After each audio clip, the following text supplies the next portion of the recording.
The young lady hoped that she would one day be able to gain recognition from her family and stand on equal terms with them. The man looked intently at the young lady and asked if she admitted her mistake. Psyche froze in place. Logan Silkicia, the head of the family, looked closely at the young lady and said that he would not say much. Logan said that, knowing her past, he was glad that she decided to end her life, so he threw poison at her feet. The young lady looked at her father and said that he was too cruel, and also asked him to have mercy on Psyche. Lily looked at her father with a pitiful look. She hoped that he would listen to her. Izara looked at Lily and said that this was too much, since she almost died because of Psyche. Lennox shouted that everything was right, and no one would be upset if she died. Psyche, in turn, looked at them with a sad smile. She knew that she was just a substitute and a false princess. For 10 years, the young lady lived in the shadows. Even if she was just a substitute, she was very happy to be accepted into the family and to bear the name of fake lady. She wanted to help the family with all her might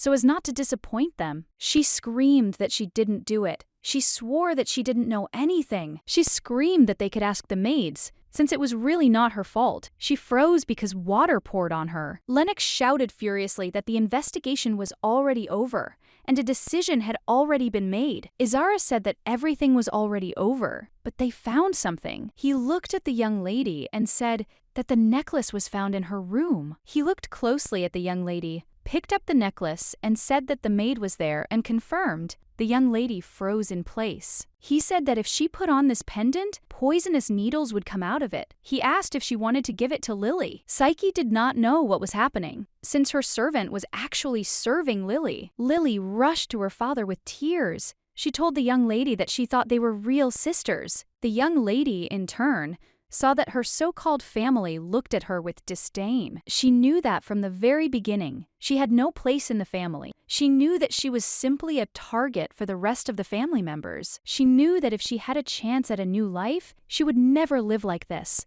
The young lady woke up and looked around the room in surprise. She looked at the maid and called her, asking what she was doing. The maid was puzzled and said that she was cleaning. A moment later, the young lady took the knife in her hands and felt a flow of mana. She was surprised because she realized that she had mana. She wondered if this was a dream. At the same time, the maid was cleaning the room. She was very angry and did not understand how a lady could live with such dirt. Look! She remembered what her so-called family said, that the maid confirmed everything. She angrily threw a knife at her. The lady wondered for a moment whether this was a dream or reality, as she had a strange feeling. The maid, puzzled, said that it was very painful for her. Psyche, asking for forgiveness, said that she just wanted to help with the cleaning. The young lady picked up a knife and cut her finger. She felt pain and realized that this was not a dream. A fencing hero, an imperial knight. Izar's eldest son possessed great talent and could become a great swordsman. The second son, Lennox, is not as good as the eldest son, but is very smart for his age. The young lady sighed heavily, for she knew that she had been brought into the house to be a substitute. The eldest daughter, Psyche, is a useless imposter lady who only looks like the real thing. She was just a substitute for the real missing lady, so when she came into the family, she wanted to be useful.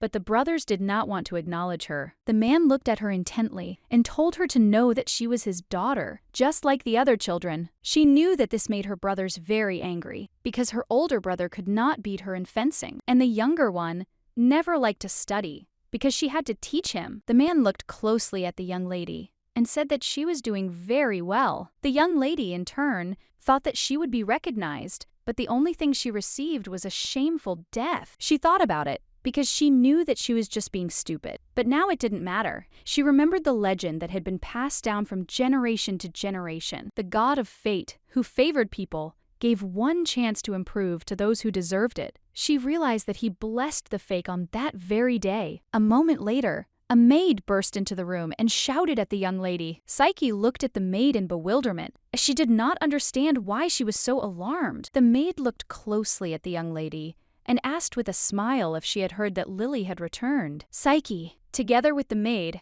slowly descended down to the family. Lennox hugged his sister with tears in his eyes. He was very happy to see her. The young people were surprised. They didn't even know how many years they hadn't seen her. They wanted to know if it was really her. The priest looked at them and said with a smile that Duke Vicente had helped them, and he immediately prepared to save the lady. The priest said that, as a confirmation that it was her, they conducted a test that completely matched the missing lady. He looked at everyone closely and said with a smile that the young lady was the real Lilia Sixilia, and the temple would fully guarantee the test. The maid rushed to the young lady and asked with a smile if she remembered her, while another maid asked her friend how Lady Psyche was. Melissa turned around with a smirk and looked at the young lady, as she had forgotten about her. Psyche came closer to the young lady and called her by name. Lennox looked at Psyche with fury and asked what she was doing now. Psyche looked at the lady and greeted her. She said that she was inconvenienced, but her room would be ready in a few days. Psyche looked at the lady closely and said that it would be very bad if Lily thought that she had stolen something from her. Lennox asked what this was all about. The lady said that she was simply returning to Lily everything that was rightfully hers. He shouted that if she continued to behave like this, he would throw her out. Psyche looked at her brother intently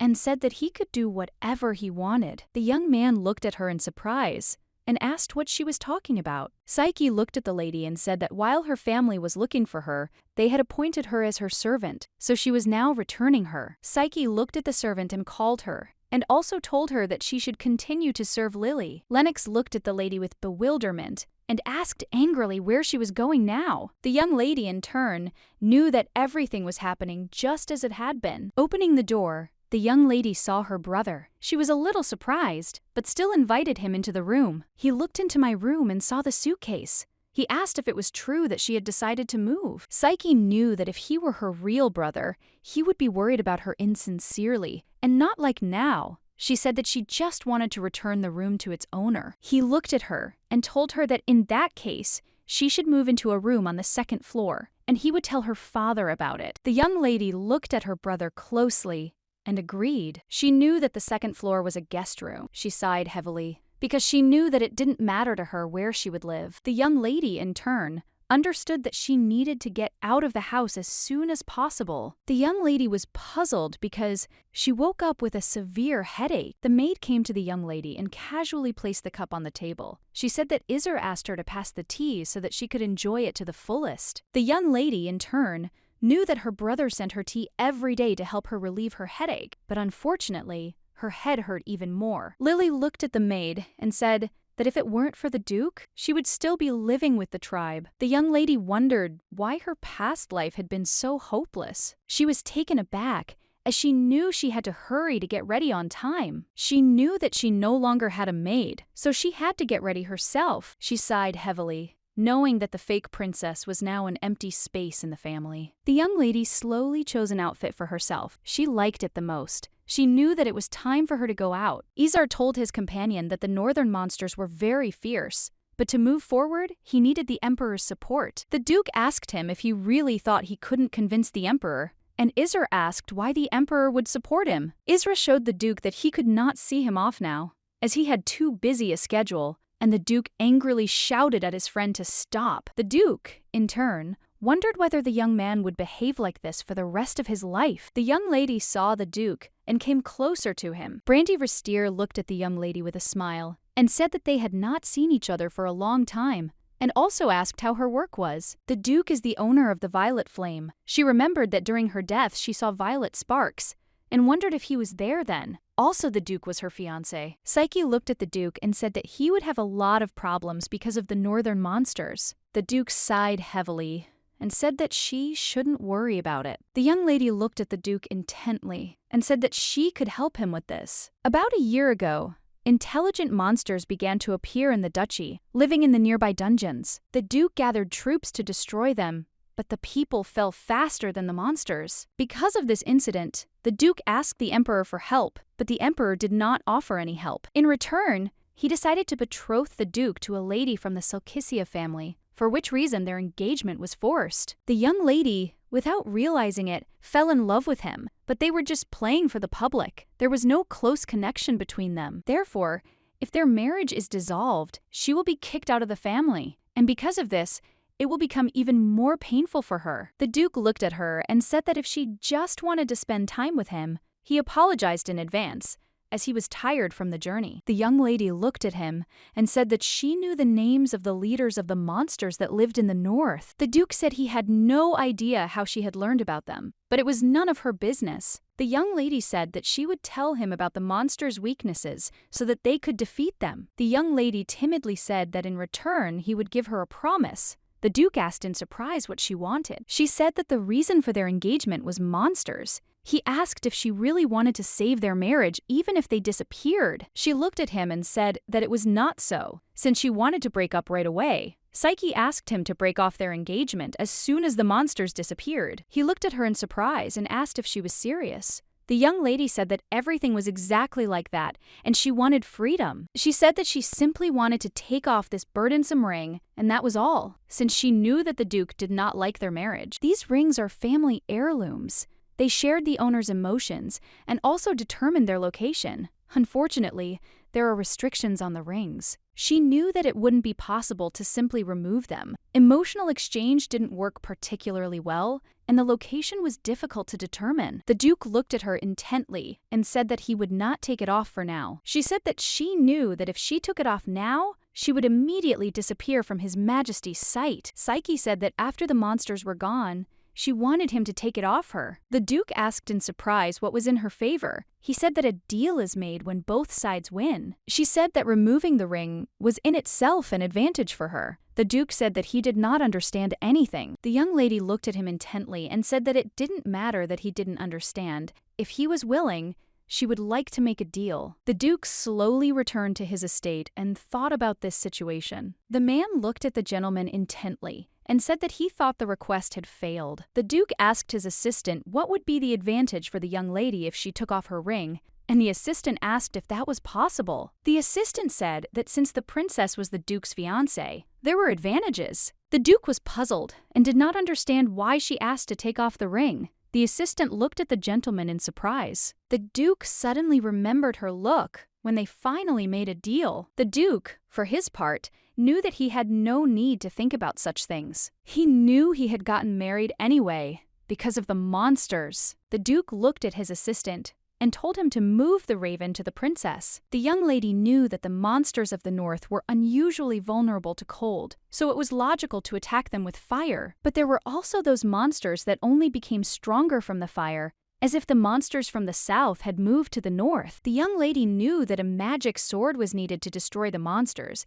but she couldn't remember the name of the stone when suddenly someone doused her with cold water. The maids looked at the young lady in feigned surprise and said they were very sorry, as they did not know she was there. They looked at the young lady with disdain and said that they did not know that such a noble lady would walk in such a place. The maid looked at her friend and asked, puzzled, if she would really be fired because of this. The other maid said that everything was fine, since the lady was just a fake who would soon be thrown out. The young lady ran into her room in a hurry. She was shocked by this incident. She fell to the ground and trembled. Psyche knew that no one should know about her curse. The young lady knew that she must not show it and stand firm. The bullying from the servants lasted for several days, but because she ignored them, they stopped bothering her. She endured it for the sake of the moonstone. She knew that it was enough to coat the weapon with moon powder, and it would pierce the monster's skin. She knew that the problem of regeneration of magical monsters remained. She knew that the magical monsters had to be eliminated first. A moment later, someone knocked on her door and she walked out to see her family. Lily smiled and greeted the young lady. Psyche looked at the guests in surprise and asked what they had come for. Lily smiled and said that she came to her to ask her about something. The young lady looked at her, surprised. Lily smiled and said that she was not raised as a lady, so she would like to take a couple of lessons from her. Lilia said that she had been replacing her for a long time, and she did not want to disgrace herself in front of high society. Lennox looked at the lady and said that she should help Lily, since she was taking her place, and she should do it properly. Psyche said that she did nothing special as a lady. Whenever she went out in public, she always became a laughingstock, so she locked herself in her room, reading books and practicing fencing. Lennox looked at her with disdain and said that this was to be expected, since she was not an aristocrat. He looked at his sister and said that it was time for them to go, as they were simply wasting their time. She did nothing like a lady, and it must be thanks to her that they became outstanding brothers.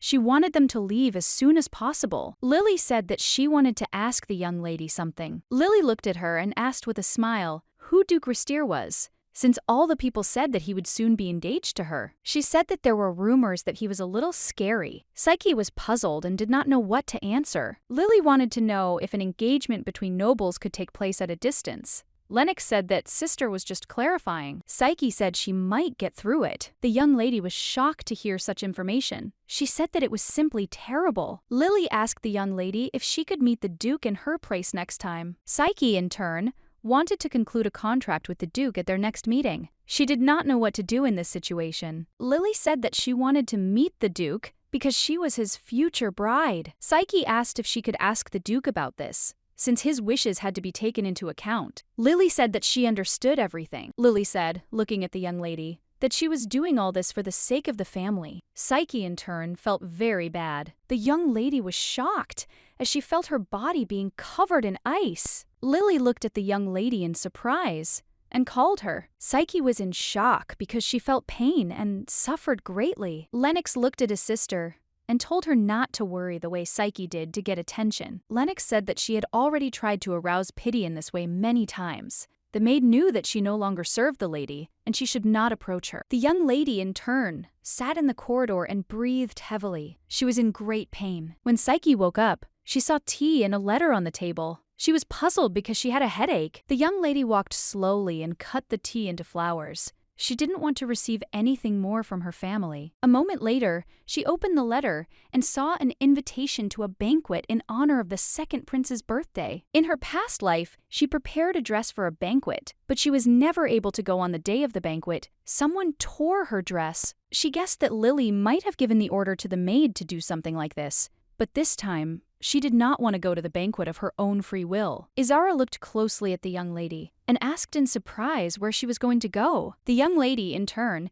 knew that as long as it did not harm the family, her brother did not worry about her, but she didn't think that this would make him so angry with her. The young lady looked at him intently and said that she needed to go somewhere. The young man said that he had ordered the tailor to make a dress for her for the banquet. He asked if the butler had not told her about it. She looked at him intently and said that, unfortunately, she had not heard about it. Izara said that he would go with her, since they needed to talk. Lily said that she was not feeling well yesterday, and now she would like to go for a walk together. The young lady, in turn, looked at them intently. She knew that she was nothing more than a political puppet to them. Psyche thanked her relatives and said that she did not need a dress at all. She said that she thought they were very busy, so they did not need to accompany her. The young lady, in turn, saw her brother's arrogant look, which said that if she dared to disobey, she would be in big trouble. He looked at her and said that when she finished her business, she needed to go to the boutique, madam. The young lady nodded in agreement, but in turn, she did not want to go there at all. She knew that no matter what it took, they would never follow her. Walking around the city, the young lady sighed heavily because she was tired. In the end, she couldn't find the moonstone anywhere. She tried to find an alternative way to use freezing magic. Unfortunately, she didn't succeed. She was wondering if she should go to a jewelry store and check the authenticity of the moonstone. A moment later, she heard someone's voice and was taken aback, as the voice was familiar to her. Turning around, she saw the Marquis's daughter, Hilvia Esland. She was the main culprit of Psyche's incessant persecution. A moment later, Psyche saw the young lady's gang. They looked closely at the young lady and wondered why she was walking around alone while her family was in the boutique. Psyche looked intently at the young ladies, but said nothing. Hilvia was shocked as the young lady turned around and walked away from them, asking angrily if she was ignoring them. Hilvia asked her if the Duke was breaking off their engagement because she was so rude. Psyche was shocked. Hilvia said with a grin that it seemed the lady didn't know that there were rumors that the Duke had a new bride. She said that it was not even surprising, because the lady was just a fake. Psyche, in turn, knew that she would say so. Hilvia looked at her closely and asked what was wrong. She said that if the Duke and the princess get engaged, who will throw her out? A moment later, the young lady was taken aback as someone put an arm around her shoulders. The Duke looked intently at the young lady and asked to whom he was engaged. The young ladies looked at the Duke in surprise, as they did not expect to see him. They were very scared. The Duke told the young lady that he thought she was not feeling well and decided to postpone the communication of this news. The Duke looked at them intently and told them to tell him a very interesting story as well. The young lady was taken aback and said that she had not intended to convince him at all, but nevertheless, the Duke was engaged to Princess Lily. The young ladies looked at the Duke intently and said that rumors had already spread throughout the empire. Psyche knew that if they became engaged, their mutual engagement would be considered invalid. The Duke looked intently at the young lady and gently touched her face. Psyche froze in place. The Duke smiled a radiant smile and said that there would be no marriage between. He won't be Lily either. Psyche looked at the Duke in surprise, as she did not expect to hear such a thing. The lovely ladies looked closely at the young men. They were shocked and said that it seemed like the rumors were false. The Duke, in turn, was a little disappointed, as the reaction of the lovely ladies immediately changed. The Duke looked closely at the young lady and said with a smile that it was time for them to go. The young lady in turn agreed with the Duke, and they walked slowly. The lovely ladies, in turn, watched them with angrily and did not forget to discuss them. Some time later, the young lady and her companion were sitting and drinking tea, and the Duke asked her if she still wanted to dissolve their marriage. The young lady approached him, looked at him and said that she wanted to end the marriage. The Duke thought about it, as it seemed to him that she had become a different person. He looked at her, asked if it didn't look like the cat had been stalking him, then suddenly took offense and went away. He remembered their meeting and how she said she wanted to take off the ring. The Duke knew very well about the properties of the ring. He knew that sharing emotions was possible when partners had mutual sympathy. He wondered if something had happened, as he could previously feel the young lady's sadness and sorrow. But now, something had changed. The young lady asked the Duke directly if he had a relationship with Lily, and the Duke firmly replied that this was not the case at all. The young lady sighed heavily and said that they would still have to make a contract to destroy the monsters. She looked at him and asked when they could make a deal. The Duke said they could write the contract now. Sometime later, they wrote a contract. The Duke said that the content of the contract was simple, and if she agreed, she could sign. Psyche reread the contract again and slowly signed it. The Duke was very concerned about her request and asked the young lady how long she had been training in fencing. Psyche was surprised by such questions and did not wonder whether he had seen her hand. She knew that since she had decided to leave her family, there was no point in hiding anything now. Without looking at the Duke, Psyche said that she had been doing this for about 10 years. He thought she had grown up like a lady, but with such wounds, it seemed like she never let go of the sword. Now he realized that all the rumors were lies. The young lady said that she had already signed the contract and asked the Duke to do the same. She looked at him sharply and said that they were finished, and if he had nothing more to say, she would not mind leaving. The Duke looked at her intently and said that he did not intend to detain her. A moment later, the young lady heard someone's voice and, turning around, saw her family. The young people looked at Psyche in surprise, as they did not expect to see her with the Duke. The Duke looked at them with fury and said that they were very lucky to have met them all. Lily, in turn, ran up to the Duke with lightning speed. She looked at him intently and said that she really wanted to see him, but next time, she would like to see him differently. Psyche promised to talk to the Duke, but she did not say that she would sit with them. Lily smiled, looking at the Duke, and said with a smile that she was very glad to see him, and also introduced herself. Psyche saw that the young lady behaved completely differently from her,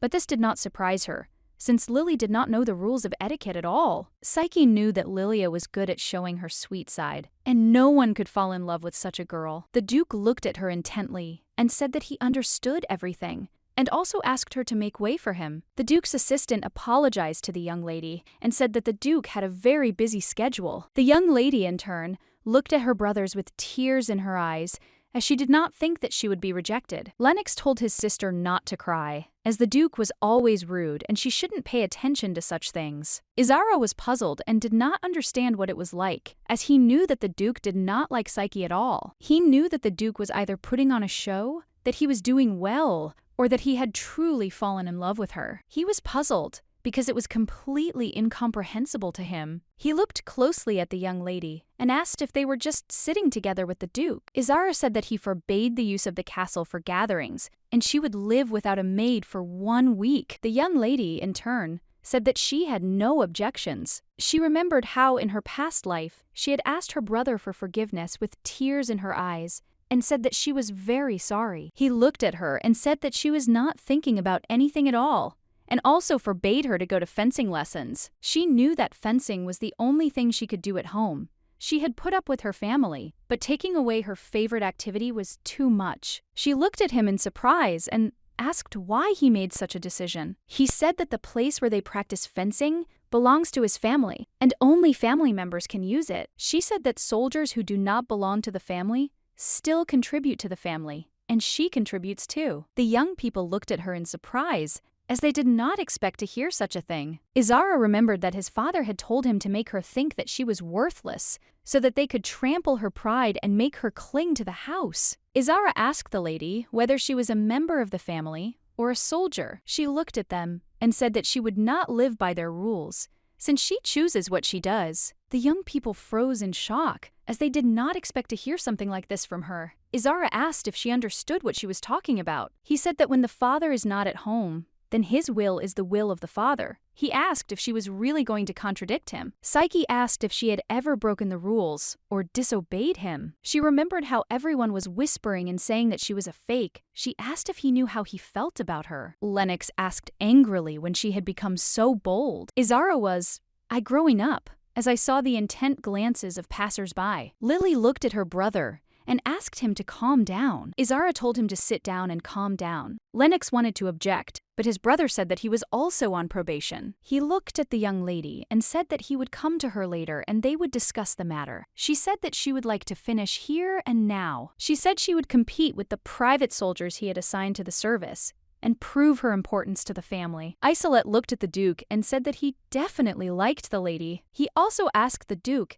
if he hadn't said that women warriors were against them. Isolette asked the Duke if he would like to spar with her, since she had been practicing fencing for so long. The Duke asked in surprise if he really thought the lady was such a master of the ball. The young man said that he just decided to clarify. He did not understand why the Duke suddenly became so serious. The Duke said that the lady had decided to change her strategy and was thus trying to attract his attention. Isolette looked at the Duke in surprise and asked if the lady had fallen in love with him. The Duke asked if a man in love could propose a divorce. He told the Duke that it seemed she wanted to rekindle the fire in him. The Duke knew that. According to surveillance, she had even changed her usual rhythm of life, but he did not know why. Isolette looked at the Duke in surprise and asked if this was really treason. The Duke said angrily that now was not the time to discuss this here, and also asked if the carriage had arrived. A moment later, the Duke climbed into the carriage and was enveloped in a fierce smoke. He looked at his master and told him to drink the medicine quickly. The Duke sighed heavily as he felt a little better after taking the medicine. Isolette looked at the gentleman and asked if Lilia had any abilities. He refused, saying that they should have a blessing that would be passed down from generation to generation, and for this reason the emperor arranged their engagement. The Duke said that this was certainly not the reason for the engagement, since everything was done because of the duchy. The young man told the Duke that he should improve his health instead. The Duke said that they needed to stop by and buy some medicine. At the Magic Association, the young lady looked at the Duke and said that Lona was absent, so he would not be able to meet her. The Duke asked if it was possible to make an appointment as early as possible. The girl said that she would certainly look into the date and appointment. The Duke asked in surprise what appointment was being discussed. The girl said that she was speaking about a consultation regarding the duchy on behalf of Psyche Sulkizia. The girl was taken aback, as she shouldn't have said this, as the information was confidential. The girl, puzzled, asked the Duke for forgiveness, since he should not have listened to this. The Duke thought for a moment and wondered if she had begun to explore the northern lands. He knew that using ice magic against monsters was a well-known mystery. In most cases, the monster was strong against cold. The Duke wondered if the young lady didn't know how to destroy monsters, or if she wanted to save her marriage. The Duke looked at the assistant and said that he had to meet with the young lady, and also asked what his schedule was. The young lady slowly got ready. She was very happy, as she had not had a sparring match for a long time. She remembered that her last sparring session was a year ago, when her brother invited her to train together. She knew that it was very difficult for her then, because it was very easy to defeat him. But the young lady, in turn, did not want to do this, because then her brother became very angry. Then he said that it was not proper for a noble lady to hold a sword, so she stopped training with it. A moment later, she saw that they had brought her tea again. She poured it out every day. A moment later, The young lady froze in place as she saw that the flowers she had poured tea into had spoiled. The young lady came to the training ground and could judge from the atmosphere that her brother had already been nagging them. She knew that her brother didn't know what real talent she had, so he wasn't too worried. He looked at everyone closely and said that everyone was gathered here and knew why. Because Psyche wanted to fight them. They all looked at her mockingly and asked what would happen if the young lady got hurt. No one wanted to spar with her. But a moment later, one of the knights said that he wanted to fight her. Bowing, the young man said that he was looking forward to their duel. The young lady, in turn, looked at him intently, for she knew that he was an aristocrat. Moments later, she smiled and said that she wished him luck too. The young lady, in turn, knew that now she simply needed to show off her fencing skills. It's been 3 years since she fought Aiden. She saw that the number of soldiers training had increased noticeably. The young man looked intently at the young lady and said that she could go first. Psyche, looking at the young man, said that she would not give in. She knew that they all thought she was weak. She wanted to finish him off with one blow. And then no one would have any doubts about her. She knew that unlike sparring with her brother, here she couldn't restrain herself. The young lady hoped that she would be able to have fun to the fullest. The young men looked intently at the knight. They did not understand why he was standing there like a pillar. They were shocked because the young lady was very fast. The young lady looked intently at the young man as he kept his eyes fixed on her. He smiled looking at her and asked if he could help her with anything. She said that everything was fine and she didn't need help. She looked closely at the young man. She knew that his skills were good, and he was a good person too. Aiden looked at the young lady and asked if she really wanted to become a knight. Looking at him, she said that she was going to become an outstanding knight. She knew that if she became a knight, then regardless of the will of the family, she could serve the empire. She looked at him intently, because she did not understand why he was sitting here if he was so talented. There were 2 types of imperial knights. Ikasha is the place where Izara, the deputy captain, is completely controlled by the family. Moreover, their family was in conflict with the crown prince, so he had his own knights serving the empire. She knew that all she wanted now was to leave her family. She knew that even if her family ignored her, she decided to live for herself and be recognized by high society. She knew that simply running away from her family was not the solution. The young man looked intently at the young lady, as he wanted to tell her something. A moment later, a maid came up to them and called out to the young lady that the Duke had arrived to see her. Aiden looked at the young lady with a puzzled expression and said that he would finish the conversation later. The maid looked at the lady in surprise and asked where she was going after training. She told the lady that she needed to take a bath. Psyche completely forgot about etiquette, but in turn wondered why the maid continued to help her. She looked at the maid and asked if she had finished her work. The maid said that she had taken care of everything, and the young lady needed to get dressed in order to go out to the Duke. Psyche said that she was ready and would go, as she knew that she had kept the Duke waiting. The maid looked at the young lady in surprise and asked if she didn't want to change her outfit. The lady said that there was no need for that. A moment later, they were walking slowly towards the Duke. The young lady glanced sideways at the maid and asked about the tea she brought every morning. The maid said that no one had given the order to bring tea today, but if Psyche wanted, she would bring it. Psyche, in turn, realized that her brother had decided to stop giving her tea, but she still told the maid to bring her tea. While talking to the maid, she did not see Lily and accidentally bumped into her in the corridor. The maid looked at Lady Lily in surprise, as she was very angry. Psyche looked at the young lady in surprise, as she saw that she was trembling with anger. The young lady entered the room and apologized for being late, and also asked the Duke how long he had been waiting for her. The Duke looked at her closely and said that Lady Lily had been here some time ago. Now the young lady understood why the maid had been dragging her feet. The Duke said he heard that the lady wanted to arrange a meeting with him. The lady said that this was not entirely true, although there had been a time when Lady Lily had asked her to arrange a meeting between them. She said that she didn't know that he would come to the estate today, as he came unannounced. The Duke looked at the young lady intently and said that he would repeat once again that he did not intend to marry Lady Lily. She asked why he was saying it a second time, and the Duke said he just wanted to clarify. The Duke said he had come to discuss something, as he had gone to the association a few days ago and had accidentally learned something. He looked at her closely and said that he recognized that she was looking for the ice attribute. The Duke asked in surprise why she needed the ice attribute, and he also wanted to know if she really wanted to meet an ice mage. She looked at him in bewilderment and asked how he knew about this. Psyche thought that it seemed like he was following her. The Duke now realized that he hadn't even come up with an excuse. He said that she had made an appointment at the association and that the receptionists had told him everything. She knew that the information stored in the association was supposed to be strictly classified, which meant that he had connections to know about something like this. Psyche looked at the Duke intently and said that she wanted to know more about the northern monsters. He was surprised that she confessed so quickly. She said that monsters are weak against the cold. He looked at her in surprise and asked if it was true and where this information came from. The Duke looked at her and said he meant she was not lying. The lady said that was the main question he should have asked. She said she was lucky enough to find information about it in her family library. She looked at him and told him to understand her correctly, as she could not show the contents of the book due to their situation. In the southern part of the empire, where the territory of Selkicia is located, there are many dungeons, so they carried out a lot of different research. The Duke said that it seemed like there were a lot of monsters because of their fire attack. She said that they should use moonstone dust. The Duke was surprised, as they never applied moonstone dust to weapons, as moonstone corrodes iron. She said that she tried to search the magical association for anti-monster attributes, but she found nothing. The Duke was surprised, as she had done her job well, and he wondered if she really wanted a divorce that badly. The Duke looked at her and asked if she had a lover.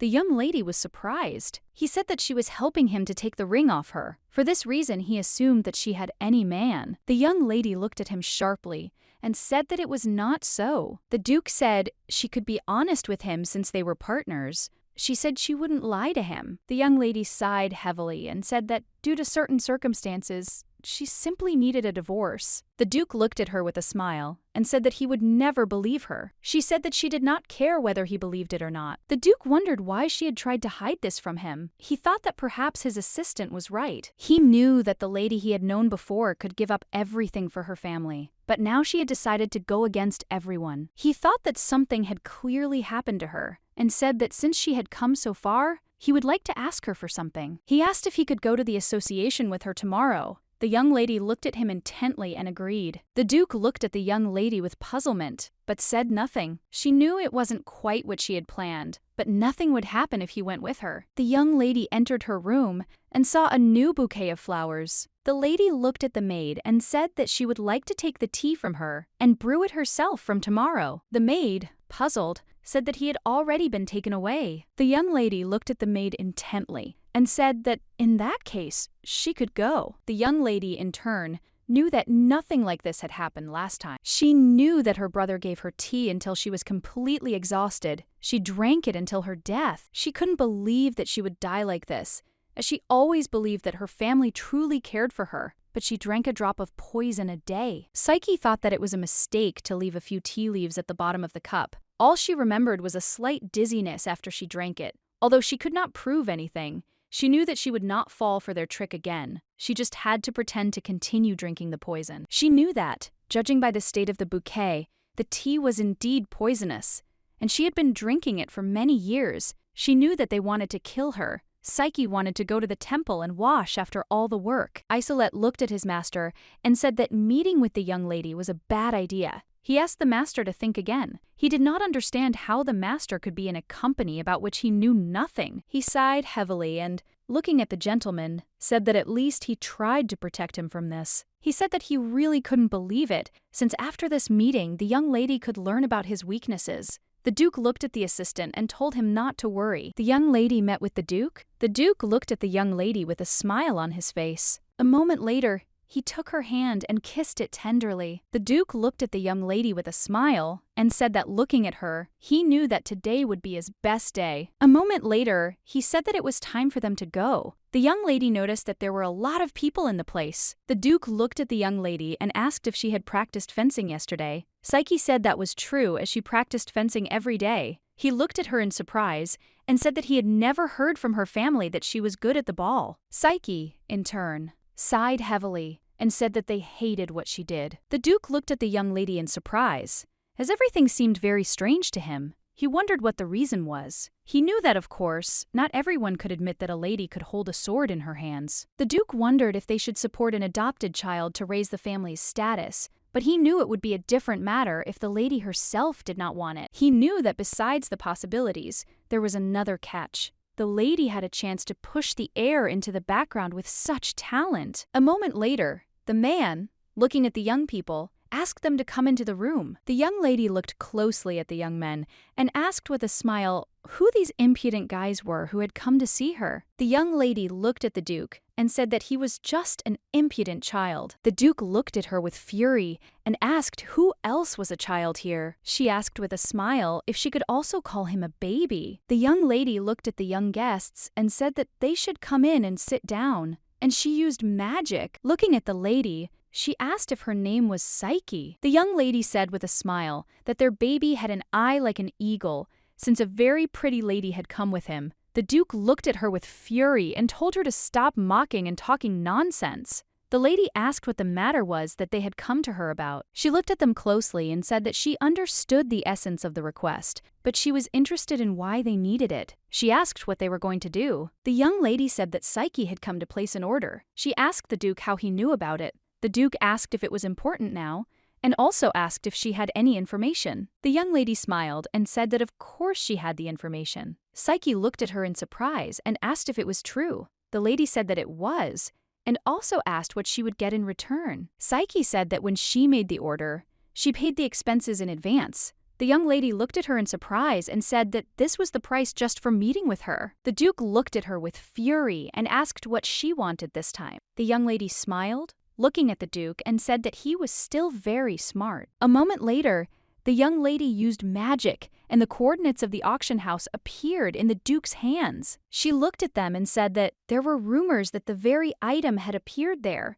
She said that she really needed this item. The Duke was furious, because he knew that if she had not known about his weakness, she would never have asked for such a thing. But the lady asked him for forgiveness with a smile, because she knew that no one but him would get it for her. The young lady, in turn, looking at the Duke, wondered whether they were really supposed to carry out this task instead of payment. The Duke sighed heavily and agreed, and also asked what kind of item she needed so much. The young lady looked at the young men intently, and said that she would like to receive the poisonous necklace with needles.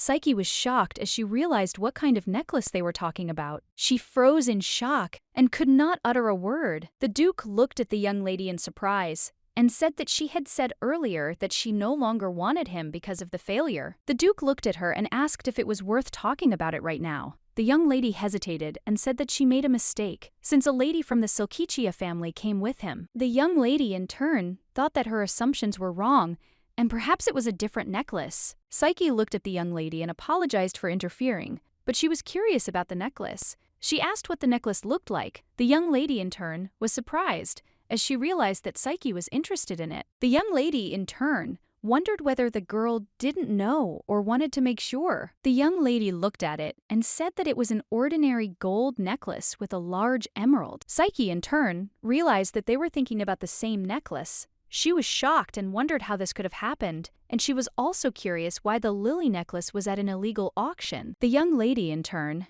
knew that this was an unpleasant story, which is why they did not tell her, but she saw that her reaction was very strange. The young lady looked at the girl intently and asked if she really didn't know. The young lady came even closer to her and asked if she didn't know the story about the necklace. Psyche looked at the young lady in surprise and asked what she was talking about. The young lady wanted to know about her power. She sighed heavily and said that it was not enough for divine power. The young lady looked sideways at the Duke and asked what he had done to the lady. The Duke looked at her in surprise as he did not understand what she was talking about. Psyche froze in surprise. She didn't understand what they were talking about. The young lady asked her if she didn't feel it. The young lady told the girl that it seemed like she had indeed inherited Silkissia's abilities. Psyche knew that this was not true, since she was merely cursed. She knew it was just a curse and nothing more. She froze and could not utter a word. The young lady, in turn, knew that she should not reveal her secret. She trembled and said that it was not so, and that she did not know anything. She knew that she had a curse,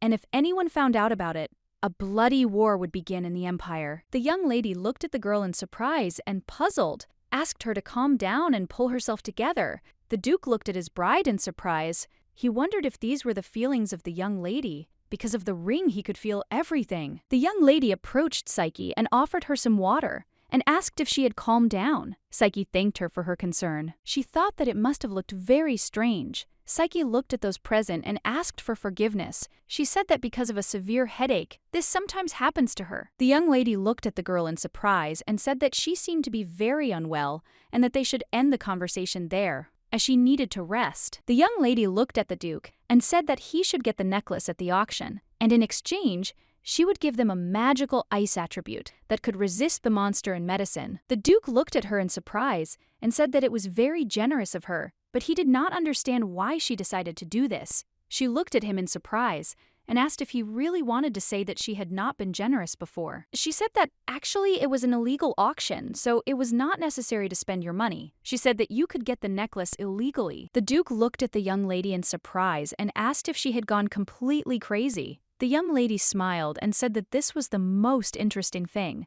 A moment later, the Duke said that he understood everything. The Duke looked closely at the young lady and said that she seemed to be feeling unwell and that he could walk her home. But the young lady said that there was no need for that and that she would go home herself. The Duke still agreed with her, although he said that they still had something to discuss. So he would come to her tomorrow. He also said that it would be best for her to call a doctor so that he could examine her. The young man looked closely at his master and asked excitedly if he had been discovered. The Duke asked the young man in surprise why he distrusted him so much. Isolette knew that the Duke was very hot-tempered and would grab his sword at any opportunity. The Duke looked closely at the young man and said that if he had so much free time, he should better find out if Lady Lily had been to the Temple of Vicente. Since he could not send a raven to the temple, the young man said that the lady had gone to the temple on the first day of her return, and also when she took the kinship test. The Duke thought for a moment. As everything was very strange, he knew that the one who inherited this ability would only be able to know it after a ritual in the temple conducted by the high priest. And since the high priest was away and recently returned,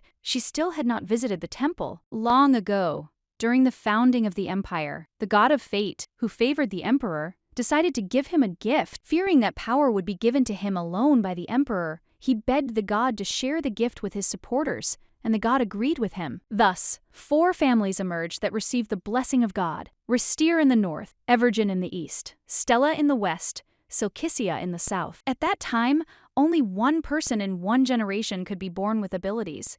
But there was a time when no such people were born into the family. In order to confirm the abilities, it was necessary to undergo a ritual in the temple with the high priest. The Duke knew that the abilities were distributed equally among the families, but he thought it was very strange that the Duke did not test Lady Lily's abilities. The Duke thought that perhaps he already knew who the real owner of the abilities was. The Duke thought about it, because he knew that the young lady Psyche was adopted, and it was all very strange. The Duke was puzzled, as he still could not understand the secret of the young lady's family. He knew that nothing could be certain. The young lady, in turn, wondered if her excuse sounded too unnatural. She knew that she didn't need to think about such things now. She knew that they themselves were simply surprised by what was happening. A moment later, she froze in place. As she saw the carriage, she realized that the Duke had returned home. Entering the estate, she noticed that all the servants were sweeping and sewing. She understood that, since the Duke and Lady Lily had returned, there would soon be a banquet. Psyche, in turn, did not want to take part in this celebration,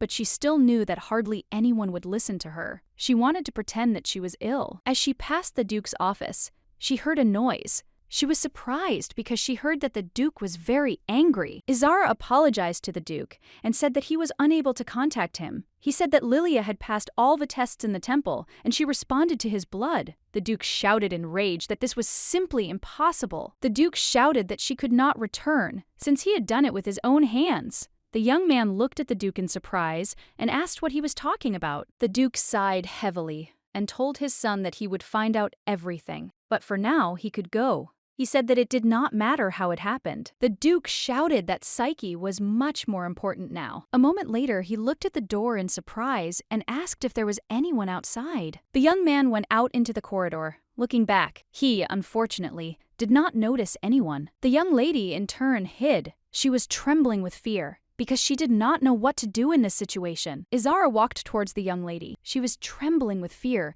and praying that no one would notice her. But suddenly the young man heard someone's voice. Turning around, he saw the young lady with her brother. Lily smiled and said that she heard that their father had finally returned. Psyche sighed heavily, as she was glad that no one noticed her. The young lady, in turn, was very much puzzled and did not know what the Duke's words meant. She wondered if he was not happy about the return of his daughter. She remembered him shouting that she was much more important. A moment later, she cast all thoughts aside as she heard someone knocking on her door. A moment later, the Duke entered her room and said that he heard she had gone somewhere. The young lady lowered her gaze to the floor but did not answer him. She asked if he really had anything to tell her. The Duke said it had been a long time since they had seen each other. He asked if she was not glad to see her father. The young lady timidly asked how he was doing. The Duke looked closely at the young lady and said that there would soon be a celebration of his and Lily's return in the garden. He said that everyone would be at the celebration, so she should also be there.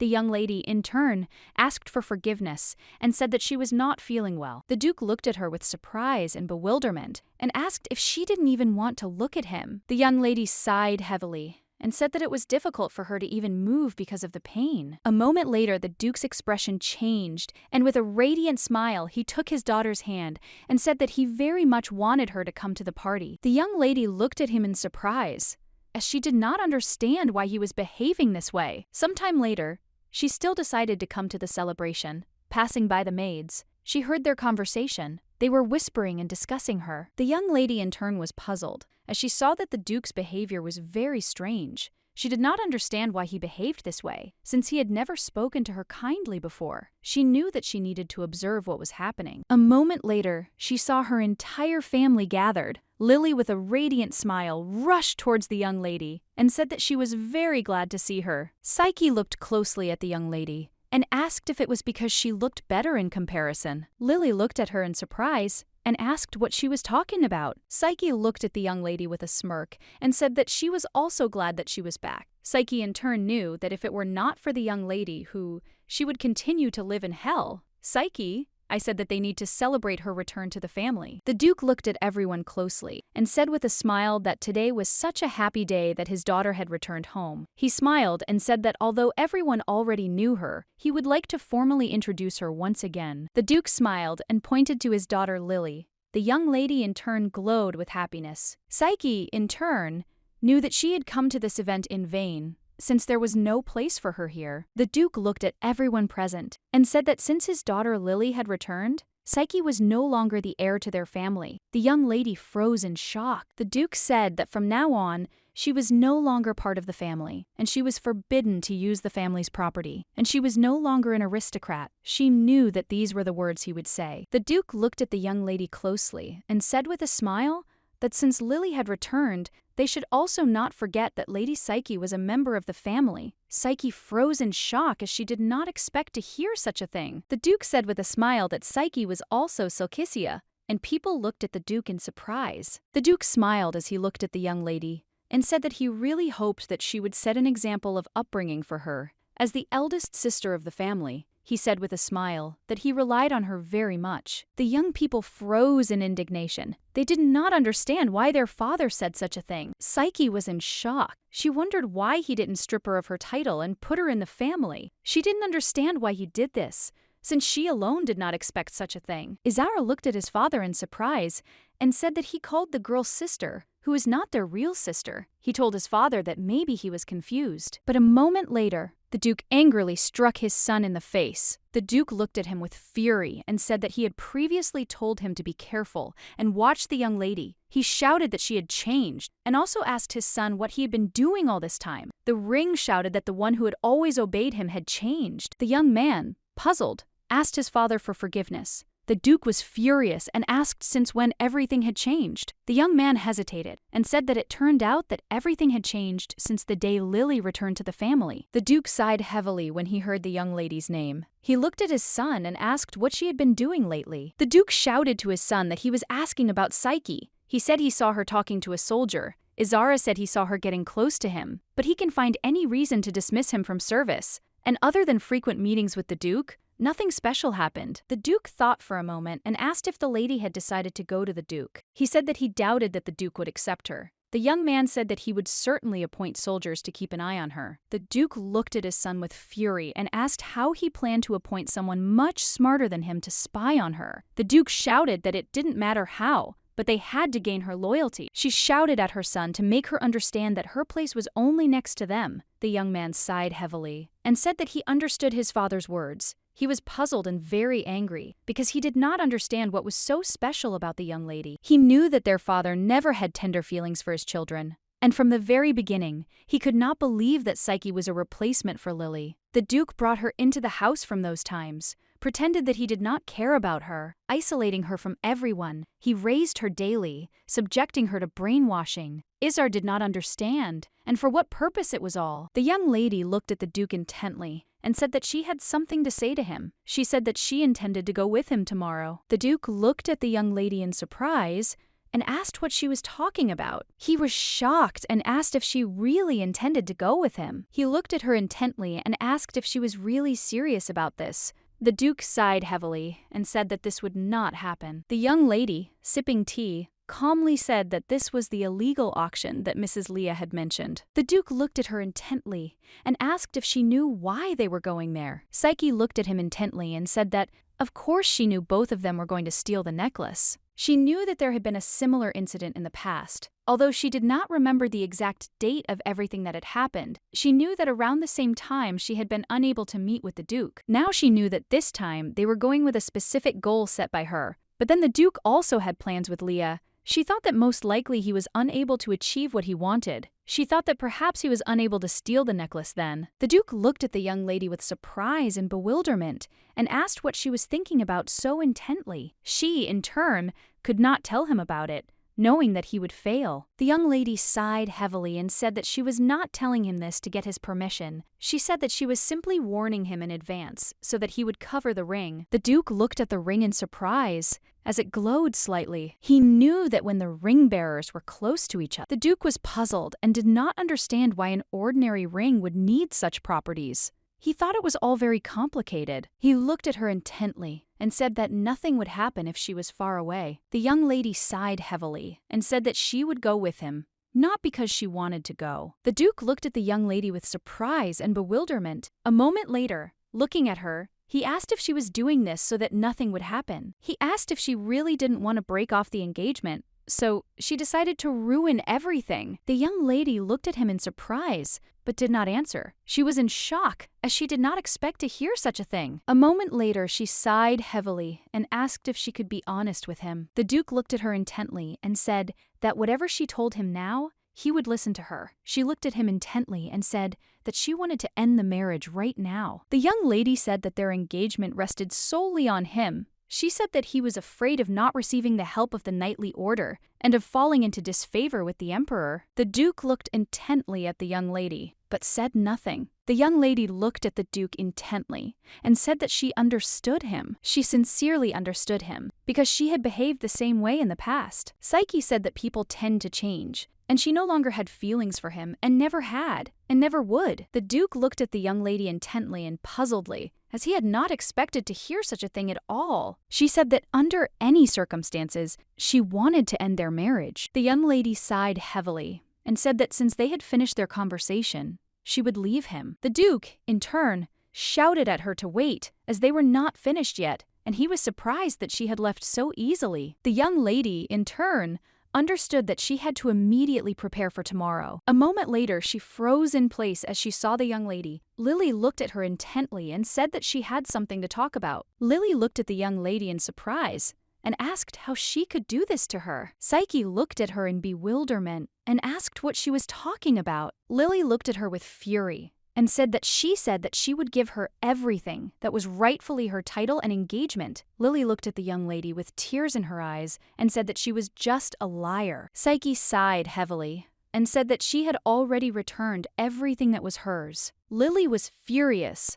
She screamed that this was not true and was already crossing all boundaries. Lily screamed with tears in her eyes that initially all of this belonged to her. She screamed that when the true owner returned, she had to give everything to him. She screamed because she was furious and did not understand why the Duke and her father loved her, because she was just a fake, not real. Psyche knew that in the past, the Duke had not accepted Lily in the same way as the daughter of the family. She did not behave the way she behaved now. Psyche knew that the young lady was pretending to be innocent and kind, pretending to sympathize with her. Lily shouted to the young lady that she was up to something. Lily shouted that only with her she behaved very coldly, but when she communicated with her father and the Duke, she was white and fluffy. Psyche, in turn, understood her words better than anyone else, since she knew that it was very terrible when everything that belonged to her was taken away in an instant by someone unknown. For this reason, she did not want to comfort her, since the victim cannot comfort the hunter. Psyche looked at the young lady intently and said that there was no need for her to exaggerate. Psyche said that after her return, she did not ask anyone to leave her in the family. Lily looked angrily at the young lady and asked if she really thought that she would believe this.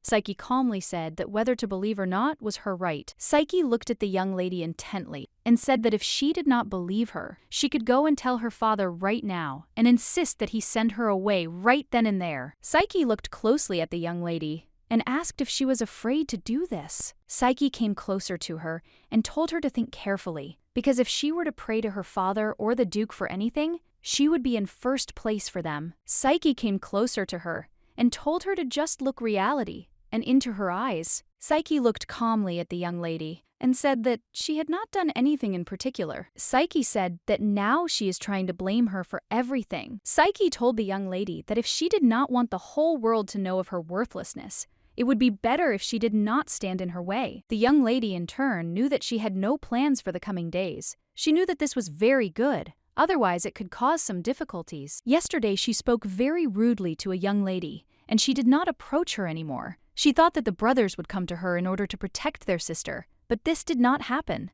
She was very interested in what effect her words had on the Duke. The young lady, in turn, was slowly getting ready for the mission. She looked closely at her reflection in the mirror and wondered how easy it would be for her to move around in these clothes. The young man looked at the young lady intently and asked her in confusion where she was going so late. The young lady, in turn, said that she was going for a short walk. He looked at her and told her to be sure to take the soldiers with her. She said that there was no need for this, since she wanted to be alone, and that her husband's punishment was still in force. Izar looked at her and said that this was his father's order. The young lady looked at her brother in bewilderment. She was surprised. Psyche, in turn, knew that arguing with her brother was a waste of time, so she had to agree. She glanced sideways at the knight and wondered if she should knock him out and leave. Aiden looked closely at the young lady and called out to her. She looked at him in surprise. Aiden told the young lady that he would wait for her here, and she could go wherever she wanted. The young lady looked at him in surprise, as she did not expect to hear such a thing. A moment later, she asked if he knew where she was going. He sighed heavily and said that he did not know where she was going. She asked him if he knew when she would return. She wondered if he had decided to help her.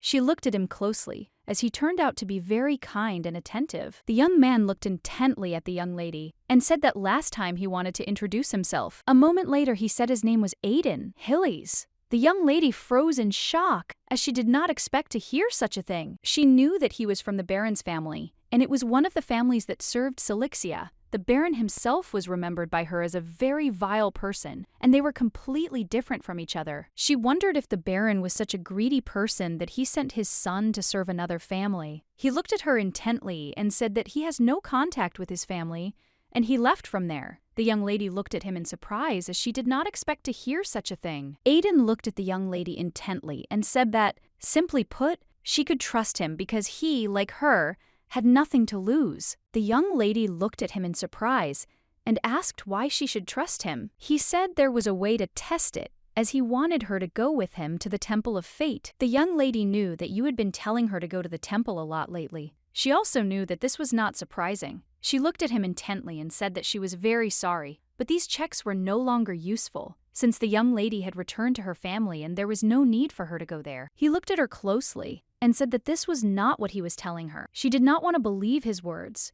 You asked for forgiveness and said that you did not want to see her at all. He knew that if the ranch had intervened, everything could have been different. She looked at him in surprise and asked if he really wanted to go to the temple, pretending not to know her. He looked at her intently and said that this was not so. He said that he had entered the service of the house from the very beginning in order to see her. The young lady looked at the young man in surprise, as she did not understand why he was saying such a thing. Aiden, looking at the young lady, said that if she was against it, then he would no longer impose himself on her, but he would soon be kicked out, so he would not want to lose the chance to talk to her. The young lady looked at him in bewilderment and asked what he was talking about. He looked at her closely and said that he thought she had something urgent to do now, but if she wanted to continue the conversation, he would wait for her at this place in a week. He bowed with all politeness and asked her to take care of herself. The young lady was a little puzzled by his words. She didn't know if she could believe him, but she knew that she didn't have time to think about it now. The young lady in turn agreed and said that in a week they would meet at this place. A moment later,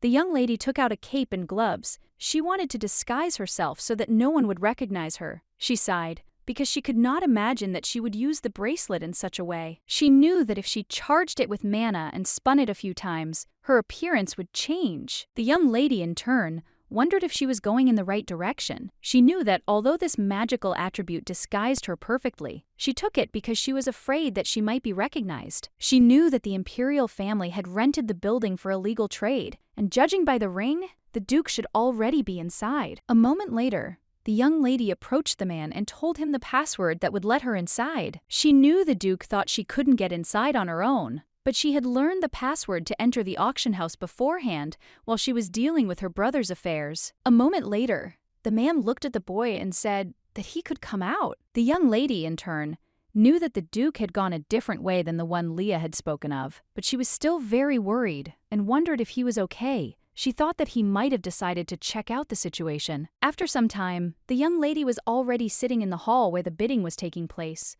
Although everything was going smoothly, the feeling of anxiety did not leave her. She knew that, being next to an active person, it would be difficult to sit in ignorance. The young lady froze in place as she recognized the person sitting next to her. It was Hilvia. The young lady looked at the lady in surprise, since she had a disguise, which was what was needed. Psyche wondered if the lady knew that because of the fan she was easily recognized. Psyche saw that the young lady had taken all the bets. She knew there were rumors that the Marquis was going through hard times in terms of budget, but what the Marquise was doing was simply absurd. The man looked at all the ladies and gentlemen present and said that the next lot, which they had all been waiting for a long time, was the highlight of their auction. The young lady, in turn, understood that the necklace had not yet been exhibited, and perhaps this was their highlight. She was puzzled, since the Duke was still not there. She wondered whether he could steal this lot, or whether she should buy it. A moment later, the man said with a smile that he would like to present them with the next lot of the Khaitan necklace. 20 years ago, Lady Lise gave the beautiful princess an emerald necklace. However,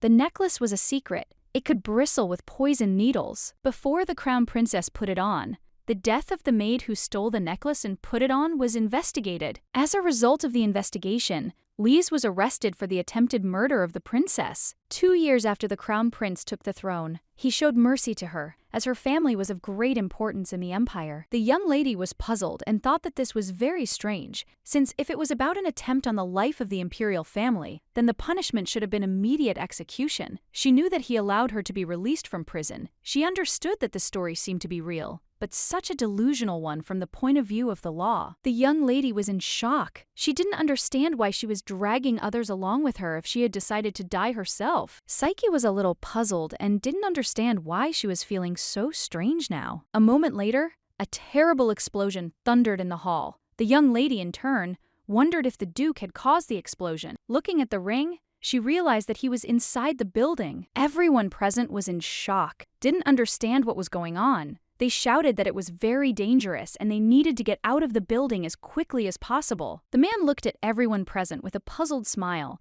and asked them to calm down a little. He said that it seemed that the workers, while moving boxes, accidentally caused this earthquake. He said that they would check everything immediately. But a moment later, another explosion thundered, and the young lady realized that now she had to act. The young lady, in turn, ran with lightning speed to the rescue of the Duke. The young people looked at the young man and said that he had entered a forbidden area, so he must leave it immediately. The young lady dealt with them with lightning speed, and with lightning speed she escaped from them. The men were in shock and shouted that the young man needed to be caught immediately. The young lady understood that she was already approaching the Duke, and she needed to hurry. Everything seemed very strange to her, since after the explosion he went somewhere, but now he stood still. She knew that last time he failed this task, she thought that this time he would succeed. She was interested in what happened. At the same time, the Duke was dealing with the mercenaries. He was furious because he saw that their number was growing even larger. A moment later,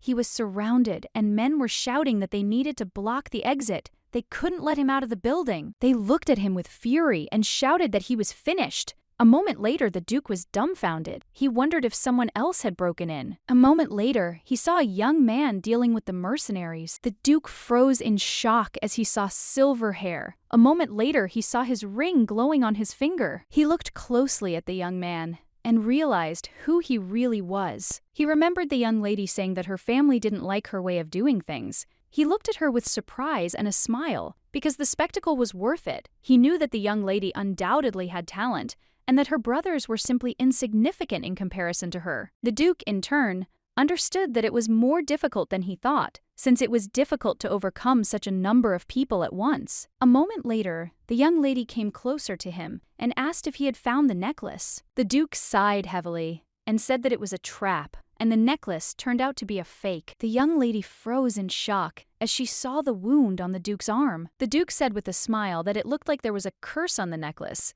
He said that from the very beginning they had come up with a bait for those who were tracking the necklace, and the organizers could cancel the auction under any pretext. She looked at him in surprise and asked if that was really why he was asked to steal the necklace and not win the auction. The Duke sighed heavily and said with bewilderment that it seemed she only wanted to find out whether it was a trap or not. The young lady looked closely at the Duke, as it seemed to her that he was not particularly worried about the situation, and she, in turn, wondered if this could be called a coordinated effort between them. The Duke looked closely at the young lady and said that she must have noticed it herself, but they needed to leave as quickly as possible. In order to conserve mana, she stopped using disguise. The young lady looked at the Duke in bewilderment and asked what would happen to their task. The Duke said that she knew everything herself, so they only needed to show the fake and nothing more. The Duke knew that if the young lady had not come, he would have solved this problem. But if things continued like this, the curse of the necklace would spread throughout his body. He understood that she saved him. The Duke, in turn, knew that he must be sure to thank the young lady when they returned home. The Duke looked at the young lady with a serious look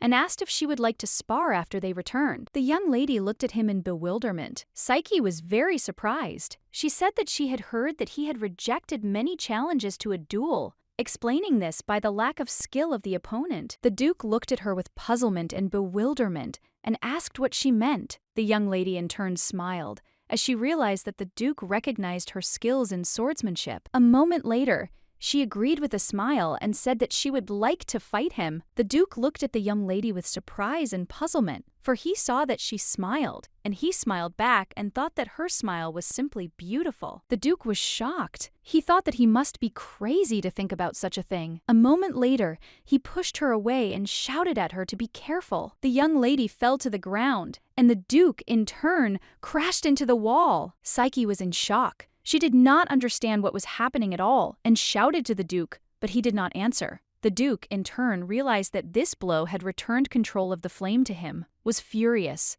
as he realized that his power was out of control again. A moment later, a man approached them and said with a grin that he knew they would be here. He was surprised because he didn't expect there to be two of them. The young lady looked at the man with fury because she knew that he was a very big problem for them now. She was furious because he saw her face. The young lady looked closely at the Duke. She saw that he was in great pain. She knew that he could have easily dodged, but still covered her with his body. She understood that now he was not in a state to fight. She looked at the man with a sharp, angry look, as she realized that she had to get rid of him herself. The man looked at her with a smirk and asked if she really wanted to fight him. Looking at the young lady, he said that it was just ridiculous. A moment later, the man attacked her with fury, shouting that she was still very brave. The young lady in turn fought off the man. The man said with a grin that this would be good training for him. The man looked at her as he landed blow after blow and asked if she really thought she could defeat him with that level of skill. The young lady, in turn, was a little puzzled. As she saw that it was difficult to deal with him, she understood that if she continued to fight, other soldiers would certainly come. She was glad that he did not recognize her. She knew she couldn't fight him. Psyche knew she had no choice but to release the mana and destroy him. A moment later, she finally released her power, and a bright light enveloped her. The man looked at the young lady with surprise and confusion. He did not understand where such strength came from. The young lady was in shock, as she knew she was already at her limit. She was furious and cursing her ability. A moment later, the Duke came to his senses and froze. Looking at the young lady, he saw that the flames were raging violently in his body. But a moment later, he felt everything calm down. He knew that the only ability that could calm his flames was the power of the descendants of the Silxia family. The Duke was puzzled, as he realized that his wound was more serious than he had imagined, and he could not control his strength. He was furious because he realized that he was in serious trouble. He heard that there was a battle going on, and realized that the young lady was fighting alone. He knew that the opponent was not so simple. He was much stronger and more agile than her. He understood that even if it was a sudden attack, he hit very hard. He was furious, as he understood that the cursed flame, his family's, was a force that could consume even the bearer himself. A moment later, he felt a strange feeling. He didn't understand what was happening, as his flame was fading. He saw a young lady fighting with an enemy. A moment later, the young lady froze in shock as she saw the man enveloped in light. She was in shock as she saw the flames consuming him. A moment later, the man fell to the ground with a crash. The young lady turned around as she knew whose flame it was. The Duke looked closely at the young lady and said with a smile that she had done very well after all. But the young lady knew that this was not so, for her legs gave way and she fell to the ground with a crash. She looked at him in surprise and asked if he was feeling better already. The Duke looked closely at the young lady and said that thanks to her he had regained his strength. The young lady sighed heavily and, looking away, said that she understood him. The Duke told the young lady not to pay attention to the man. He said that if a man was working at an illegal auction with such force, then he was a real criminal. The young lady, in turn, knew that this was not the case. Psyche was a little puzzled, as she felt very strange. She felt different from usual, and she had the feeling that her magic was getting stronger. She was in shock as she realized that even her sword was frozen. She knew that she could not allow the Duke to see what had happened. The Duke looked at the young lady in surprise and asked if her sword was broken. The young lady said that it was okay since the sword was old and she would buy herself a new one later. A moment later, the Duke extended his hand to the young lady and told her to rise, as it was time for them to go. The young lady accepted his help and thanked him with a smile, but her legs still wouldn't obey her, and she collapsed right on top of the Duke. She was puzzled, because for the first time in so long, using her power, she felt such a heaviness in her whole body. She could not believe that this could happen to her. It seemed to her that the Duke's flame was flaring up again. The Duke looked at the young lady in surprise. He wondered if she had hidden her power. He thought that since she controlled her power so well, it was only natural that he had not noticed her before. The young lady, in turn, shyly asked the Duke to let her go. The Duke was taken aback as he realized that he had made a mistake, and with the speed of lightning he let go of her and, asking for forgiveness, said that he simply could not control his power properly. The young lady looked closely at his hand and said that everything was fine. A moment later, she glanced at him sideways and said that, unfortunately, she had no strength left, so she would hardly be able to change her appearance. The Duke looked at the young lady intently and said that it was all right, since he couldn't use disguise either. Psyche said that, in that case, they needed to leave the building as quickly as possible. The Duke looked at her intently and said that they were out and needed to turn the corner. A moment later, the young lady stumbled and the Duke called out to her in surprise. The young lady froze in place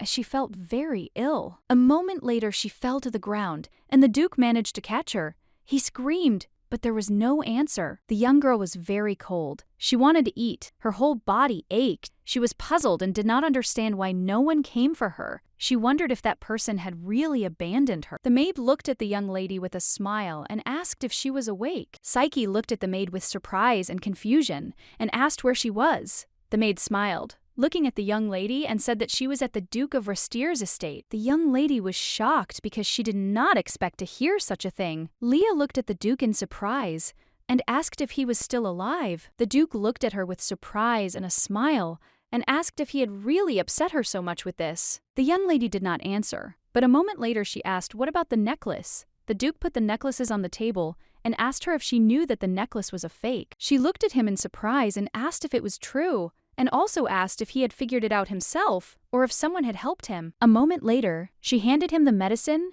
and the data on the monsters. He looked at Leah intently and said that there was an artificially created monster in the auction house, and it must be the work of alchemists. He said that he spent all his power on the monster and the soldiers, but thanks to the lady, he survived. The young lady looked at the Duke in surprise and asked if he had really taken Lady Psyche with him. The Duke looked at her with a smile and asked what her reaction was. The Duke looked at her closely and said that the forbidden magic and the necklaces seemed to be connected somehow. She looked at him in surprise and asked if he really thought they were related to him. He looked intently at Hillock, and said that as the bearer of the unquenchable flame and as the Duke ruling the northern lands, he would like to ask something. The Duke asked if Lady Psyche was the daughter of her sister Lise. The young lady looked at the Duke with fury and told him to stop talking. She told him with fury not to cross the line. Leah looked at him with fury and said that Psyche had nothing to do with her. The Duke looked at her with bewilderment and asked why she was then interested in her. She said that she was simply curious and nothing more. She looked at him with fury and shouted at him to leave immediately, otherwise she would not be responsible for herself. The Duke looked closely at Leah and realized that he had provoked her in vain. The Silkicia family's ability is eternal ice, and from Leah's reaction and how she became interested in her, it meant that Psyche was not a fake. Now the Duke had no doubt about it. The servants looked intently at the master and greeted him. The Duke looked closely at everyone present and asked what was wrong with the lady. Isolette looked at the gentleman and said that the lady asked to be returned to the mansion immediately. A moment later, the young lady approached the Duke and called him. The Duke looked at her in surprise, as he did not expect her to rise to her feet so quickly. He saw that it was difficult for her to stand. Brandia looked closely at the young lady and asked if she was feeling better already. He said that he was very scared when she suddenly lost consciousness. The young lady in turn said that she was fine. She knew that she had to pretend that she was fine, although she was very dizzy, but she did not understand why this was so. Her body never reacted to abilities like this. She said that she would like to go home already. The Duke said that he had already sent the letter. He looked at her intently and said that she did not need to worry about such things, and it would be better for her to rest some more. The young lady was surprised because she did not expect that he took care of everything and sent the letter. A moment later, she remembered the night. She realized that a whole day had passed, and if the letter had been sent, it meant that the knight had been caught not escorting her properly. She looked at him intently and said that she needed to leave urgently, and asked if he could lend her his carriage. The Duke looked at her puzzled and said that judging by her appearance, she was not well. Psyche said that if he did not give her a carriage, she would rent one herself, as she had urgent business. Brandia, in turn, realized that the young lady would not stay at the estate. He looked at her closely and agreed. The Duke said that she still looked unwell, so he could not let her go alone. He said that he would certainly accompany her. The young lady looked at him in surprise, as she did not expect to hear such a thing, but still knew that she had no choice. Some time later, the two of them were riding to the young lady's estate. She sighed heavily and said that he could just give her a carriage. The Duke looked closely at the young lady and said that after all, she was his fiancée and had suffered because of him. He asked how he could leave her alone. The young lady sighed heavily and said that it was not like that at all, since she had lost consciousness, not because of his fault. The Duke looked at her closely and asked if she was ill in some way. The young lady sighed heavily and said something like that. He looked at her closely and realized that she was uncomfortable around him. The Duke, in turn, knew that besides her abilities, there were other things that interested him in her. He would like to stay alone with her for some time. The Duke was in shock, as he did not understand what he was thinking about again. He looked at her intently and said that she had previously said that she wanted to end their marriage. He asked if he could find out the reason. The young lady looked at him in bewilderment and asked why he was interested. The Duke looked away from her and said timidly that he was simply curious. Psyche looked intently at the Duke, but in turn did not answer anything. He said that she had helped him recently, so now he would like to help her with something. The young lady, in turn, said that he helped her enough. When she lost consciousness, he brought her to him. The Duke realized that the young lady did not trust him. Some time later, they arrived at the place, and the Duke, with all courtesy, offered her his hand, which the young lady in turn accepted. Lennox looked at the young people in surprise and shouted angrily at his sister. A moment later, the young man ran up to the young lady with the speed of lightning and asked her angrily if she had gone completely mad. He angrily asked her what she was doing. The young man grabbed her by the shoulder and angrily asked how she could just leave the house. Lennox shouted at her and squeezed her shoulder angrily. He asked if she knew that her father was furious right now. He asked angrily what was happening to her. He said that especially since their sister had returned, she had started to behave differently. He asked if it was because of the fear of being abandoned that she decided to run after men. The young lady, in turn, screamed for him to let her go. Lennox shouted at her furiously and said that he could not understand how her father still tolerated her. He shouted that she should have been sent into exile immediately. He did not have time to finish speaking when the Duke suddenly grabbed him by the arm in anger. The Duke looked at the young man with fury and asked him if he was aware that he had treated the young lady too rudely. The young man looked at the Duke with anger and asked what he was doing now. He shouted at the Duke to let him go. The Duke was shocked because he understood that this was not even a secluded room, but a garden where everything was in plain sight, and even despite this, he still dared to raise his hand against his sister. The young lady looked at the Duke and told him to let the boy go, as this was not a situation where it was worth interfering. She understood that if they found out about Aiden's situation now, her punishment would be deserved. The young man looked at the Duke with fury and said that they would definitely report this to their father. The Duke looked closely at the young man and also said with fury that he also had something to tell the Duke. He looked at the young man and asked if the second heir of the family really treated his sick sister this way. Lennox looked at the Duke with surprise and a smile and asked where the sick young lady was. He said that she had pretended to be ill in front of the Duke again. He asked if she really thought that he would not find out about it. He said that she had simply been trying to arouse pity in this way. The Duke looked at the young man with fury and asked if the doctor had really told him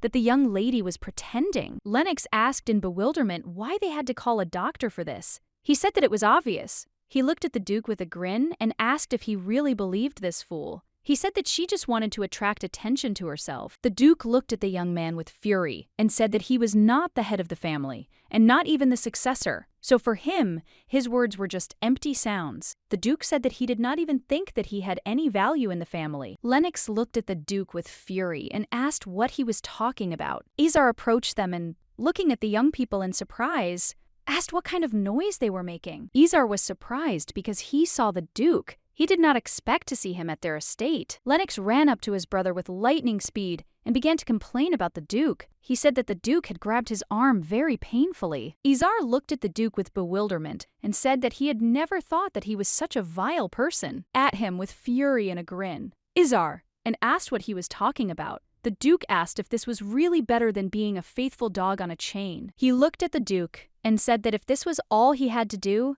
he needed to leave their estate immediately. He looked at the young lady and told her to follow him, as her father was already waiting for her. The young lady looked closely at the young men and asked what was wrong with Aiden. She, in turn, knew that they did not even realize how bad she was feeling right now. She did not know what was going on at all, but she saw that the mansion was now full of knights. She was a little worried and puzzled, as she knew that this had never happened in the past, and if she entered the mansion now, she would hardly be able to leave it. The Duke looked hard at the young lady, and I knew she had noticed. Izar looked closely at the young lady and said that they needed to go into the house and talk. The young lady, in turn, insisted on her own. She looked closely at her brother and said that she would like to know where her knight was. She knew that he was hurt, since she left him alone. Izar looked at the Duke and said that he could go back to his place. The Duke, in turn, said that he had intended to do so, but, unfortunately, everything looked so exciting that he could not simply leave. Izar looked at the Duke with fury and told him not to interfere in their family affairs. The Duke looked at the young man with a grin and said that this concerned his fiancée. Izar said angrily that first of all she was a member of their family, and only then his bride. He looked at him and said that this really irritated him. and he could just start talking already. The Duke asked if this was such a big secret that he couldn't listen. The Duke looked at the young lady and asked who Edston was. The young lady said that he was the knight who accompanied her last night. The Duke looked at the young lady with surprise and bewilderment, as he was surprised by the fact that the conversation turned to an ordinary night. He looked closely at his bride and asked if she was cheating on him. Psyche looked closely at the Duke and calmly said that she would never dare to do such a thing. The Duke looked at the young men and said with a grin that this man must have done something great for them to keep it a secret. The Duke gave Izar a nasty look and said that although he was the successor of the family and tried to put himself above others, he had better not forget that Psyche was his fiancée. Izar was furious, as he remembered that the Duke had not shown much interest in her. He wondered if the Duke was pretending to pick on their family. He knew that if he sent him away now, he might return to them under the pretext of being her fiancé. Izar looked at the young lady and said that the knight had left his family, and no matter how good the knight was, he had no use for knights who did not obey his orders. He looked closely at the young lady and asked if she was satisfied with the answer. A moment later, he said that it was time for them to go to their father, as he was tired of waiting. The young lady looked at him intently and said that she would not go. The young people looked at her in surprise and asked what she was talking about. Psyche looked at them and said that she had wanted to do this for a long time. She said that since Lily had returned to the family, there was no place for her here anymore. The only thing that kept her was her engagement to the Duke. Looking at the brothers, she said that she had no other reasons to stay on the estate. Izar looked at the young lady with anger and called her. Psyche looked at them with a piercing gaze and said that, however, since they raised her, she would continue to play the role of a daughter. A moment later, she said that she would be the Duke's bride until the monsters in the north disappeared. But after that, she would no longer stay here. He looked at her in surprise and asked if she really thought she could do as she pleased. Psyche looked at him in surprise and asked what was wrong with a grown man staying in another place for a while. Izar angrily shouted at the Duke that it was none of his business. The Duke said that this concerns his bride, and he cares about her. Izar looked at the Duke in surprise and asked, since when he became so attentive to the young lady. The Duke said with a grin that he would agree with this, since before he did not take care of her properly, but from now on he will devote maximum time to her, so that she feels comfortable. The Duke looked at the young men and asked why they were leaving the knights in the mansion. He asked if there was something illegal that they were hiding. He said that there were so many knights that he could not even determine their number. The young lady looked at the Duke and thanked him for his help. The Duke smiled and said that he had done nothing at all. Psyche sighed heavily and said that she thought she would never get out of there again. The Duke, looking at the young people, asked with a smile if they were really going to do something with the young lady. A moment later, he, looking at his bride, said that they could go together, and he would certainly help her with the luggage. A moment later, they were surrounded by a crowd of knights. The Duke looked at the young lady and asked who Aiden was. He asked if he was really that important to her. Psyche looked at the Duke in bewilderment and asked what he was talking about. The Duke said he was only asking because she was very worried about the young man. Psyche, looking at the Duke, said that yesterday he had volunteered to help her and let her go alone, but she never returned to say that he understood everything. She had just barely woken up, immediately ran home, and he thought that the young man was her lover. Psyche, looking at the Duke, said that this was not so, since without this she wanted to return home. She thanked the Duke for giving her a ride, and also asked if he could drop her off somewhere. The Duke wanted to know where she was going. The young lady sighed heavily and said that she had not thought about it yet, and would probably stay in the capital's hotel for a couple of days. The Duke looked closely at the young lady and said with concern that her family would find her quickly. Given the situation, they would surely have the strength to bring her home, and after that, she would definitely not escape. The young lady sighed heavily, as she did not know what to do and how to act correctly in this situation. The Duke looked at her intently and said that if she didn't mind, she could stay at his mansion. The young lady looked at the Duke in surprise and asked what he was talking about. A moment later, she said timidly that she really appreciated his concern, but she had to refuse this offer. She said that she did not think that they would find her so soon if she settled somewhere on the outskirts. The Duke looked at her intently and said that it was unlikely that there would be any vacant rooms there, since there was a reception to celebrate the second prince's birthday. The young lady sighed heavily, as she had completely forgotten about this event. A moment later, the carriage hit a rock and began to shake, and the Duke, in turn, managed to easily catch the young lady. He looked at her intently and said that her hands were very cold. The Duke said that, unfortunately, she was not in the best condition right now, He told her to imagine what would happen to her if the knights of her family found her, since the Duke was serious about her. If it were not for him, the Duke would never have let her go. The young lady looked at him in surprise, wondering if he was worried about her. Psyche looked at the Duke with embarrassment and said that she then entrusted herself to his care until she recovered. The young lady looked at the Duke intently and timidly asked if they should break off the engagement right now. The Duke stood there in bewilderment, looking at the young lady, as he had not expected her to say anything like that. She said that now that she had left the family, all promises were no longer valid, and now he had a way to destroy the monsters without the help of the Empire. The Duke timidly said that this was true. He looked at her intently and said that first he needed to find out the effectiveness of this method, and he had to be on the safe side and be sure of everything. The young lady, in turn,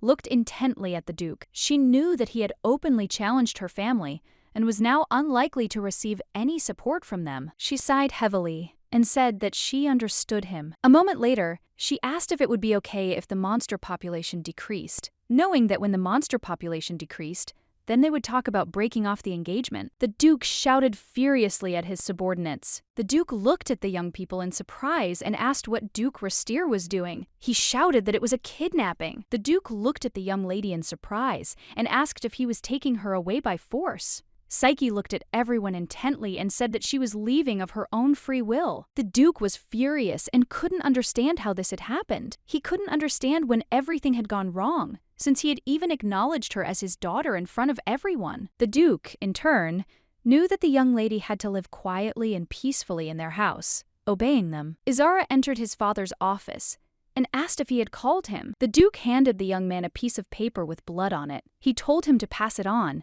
and he also said that the young man should understand what was there himself. Izar said that he understood everything and would leave his father alone. Izar wondered if this was a secret message to the Emperor. He didn't know if it was connected with Psyche's departure. He didn't understand why their father continued to care for the young lady. He looked intently at his master and asked for forgiveness for interfering in something that was none of his business. He asked the gentleman if he had become close to the young lady. The Duke looked at his subordinate in bewilderment and asked what he was saying. Isolette, in turn, came to the following conclusion based on recent events. The Duke began to meet with the young lady very often, and he was sure that the Duke had fallen in love with her. Isolette knew that the Duke had left, and he immediately agreed to escort her home, although he could have simply provided her with a carriage, and he came back with the young lady to the mansion with her things. Isolette, in turn, knew that he didn't care whether the Duke had fallen in love or not. The Duke looked at his assistant in surprise and asked if he really had nothing better to do. The young man looked at the Duke in bewilderment and asked why he was getting closer to the young lady if he had decided to end the marriage. Isolette looked at the Duke in surprise and said that this simply could not be, that he was unrequitably in love. The Duke looked at his assistant with fury. A moment later, he sighed heavily and said that the young man was really annoying him. The Duke understood that the young lady had no idea about anything, and if she had found out about it, she would not have stayed in the estate. But in turn, he was very puzzled, since her reaction in the magical association was very strange. Now he could guess what kind of power Leah was talking about then. But he still wondered why the young lady reacted like that. He did not understand why she was afraid of her power and hid it. He knew that Duke Selkisius's behavior was very strange, but he still wondered why he kept her at home. A moment later, the Duke was informed that the physician had arrived. The Duke knew that the young lady had said that she would leave immediately as soon as she felt better. He understood that no matter how sick she got, she would not leave. The Duke looked at his assistant and asked what the girl might like. The assistant looked at the Duke in surprise, as he had not expected to hear such a thing. The young lady sat and slowly read the note from her knight. She was surprised,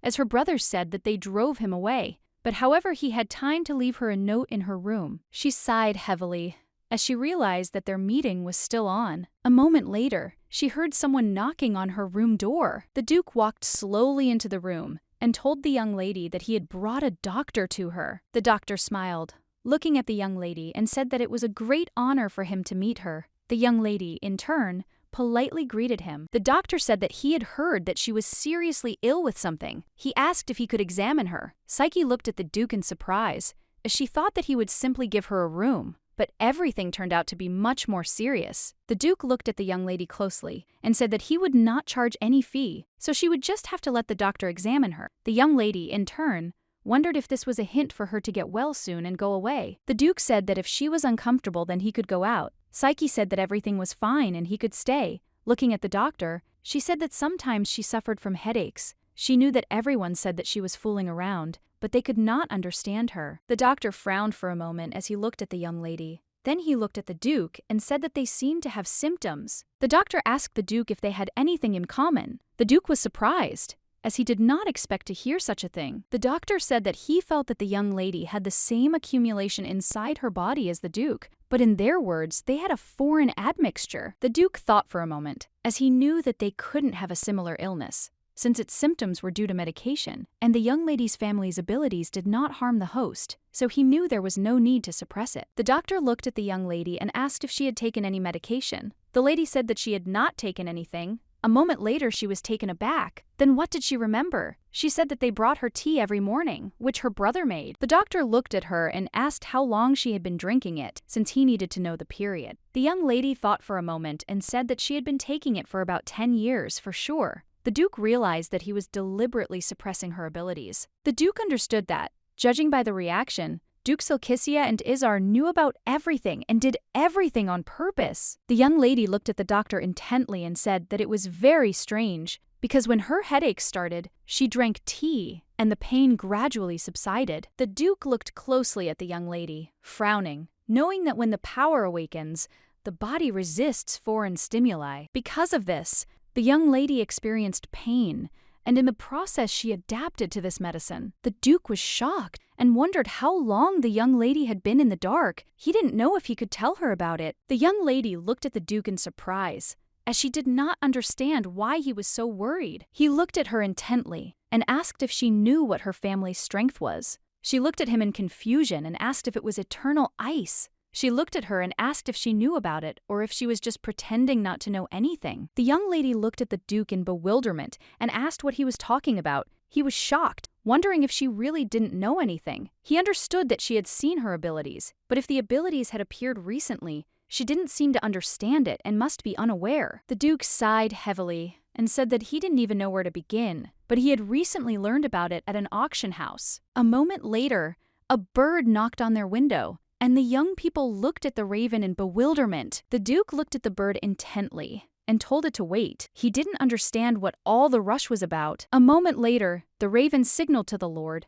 and the Duke froze in shock. He looked at the raven and asked if the Duke of Silkisia was really from the imperial family. The Duke looked at the young lady and, asking for forgiveness, said that she must be very tired. He said that it would still be better for her to go to bed early. The young lady looked at him intently, but still agreed. The Duke looked at the doctor and told him to examine her carefully and prescribe treatment for her. The doctor obediently agreed. Sometime later, the young lady quietly and peacefully lay down in bed, but the unfamiliar room did not give her peace. She felt uncomfortable because it was unusual. She remembered the post-raven and thought for a moment, as she had seen it somewhere before. A moment later, she heard a knock on the door. She was surprised because she didn't know who was there. The doctor entered the room and apologized for disturbing the young lady. He said he thought she had already gotten up. He showed her the medicine and said that if she took it once a day for a month, all the toxins would leave her body. She asked in surprise if the headaches would go away too. The doctor smiled,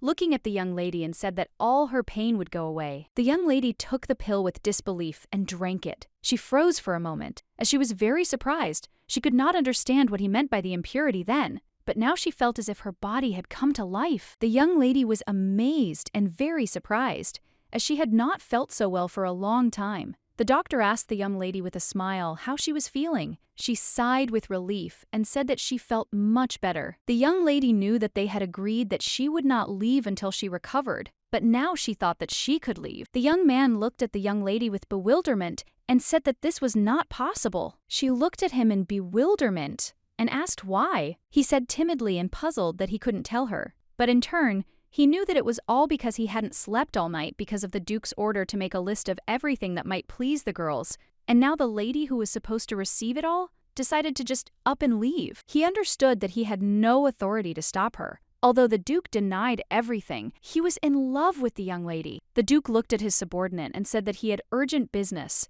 and while he was gone, he should look after the lady. The young man said that he would help her find a place to stay. Since the Duke insisted on it, The young man understood that the Duke had given orders to take care of the young lady, and he should not let her go now. Psyche looked at the young man in surprise and asked if he was okay. Isolette, breathing heavily, looked at her in surprise and asked what she was talking about. But a moment later he said that he was fine. The young lady looked at him intently and said that he seemed very tired. A moment later she suggested that he sit somewhere in a cafe and take a short break. Psyche sighed heavily. She was puzzled because she didn't think it would be so difficult to find a free seat. He smiled and said that even foreign ambassadors had arrived for the prince's birthday ceremony. But in turn, he knew that this was very good. And fortunately for him, everything worked out so well. The young lady looked at him sharply and said that they could check a couple more houses and then come back. A moment later, they heard someone talking. Isolette was a little puzzled, as the staff told him that no sound would leak to them. The young lady in turn became wary,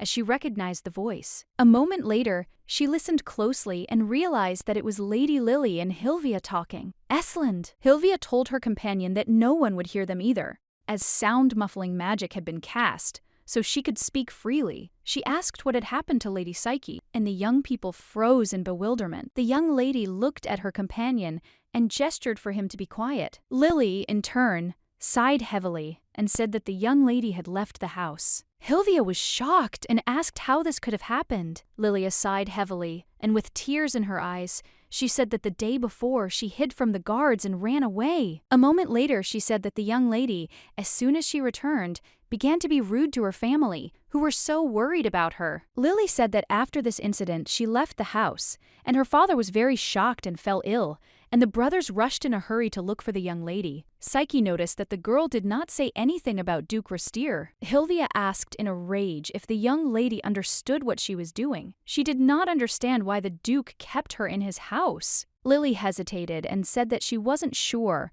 but it seemed like she wasn't as good as Psyche. The young lady looked at Lily in surprise and asked what she was saying. She shouted that Psyche was just a fake and was deceiving everyone, and as soon as her true identity was revealed, everything would fall into place. She shouted that she would definitely help Lily. Psyche sighed heavily, as she now understood how rumors really spread. The young man looked at the young lady intently and told her not to worry about it, as he would not tell the Duke. The young lady looked at him in surprise, but said that everything was fine. She knew she had already run away from home, and now, no matter what damage to her reputation, Hilvia asked if there were any green-eyed men around their age among the people in the estate. Lilia looked at her companion in surprise and said that as far as she knew, there were no such person in her average relatives. She asked the lady why she was asking. Hilvia said that she had seen him somewhere and that he looked very much like a member of their family. Hilvia said that she just heard about the incident with Lise, so she decided to check just in case. Lily asked in surprise who it was. The young lady looked at her companion in surprise and asked if she didn't know. Lily looked at her companion with surprise and alarm and asked what was wrong. Hilvia hesitated, not knowing how to answer. After a few moments of fertilization, she said that the incident was related to the necklace. She said that the emperor had reinstated the family and their rights as his distant relatives, and nothing more was known. Psyche listened intently to their conversation. Lilia looked at her companion in surprise and asked if there was anything else. Hilvia said that the story itself was real. She looked at Lady Lily and said that she would tell her everything as it was, and she hoped that they would not have any misunderstandings.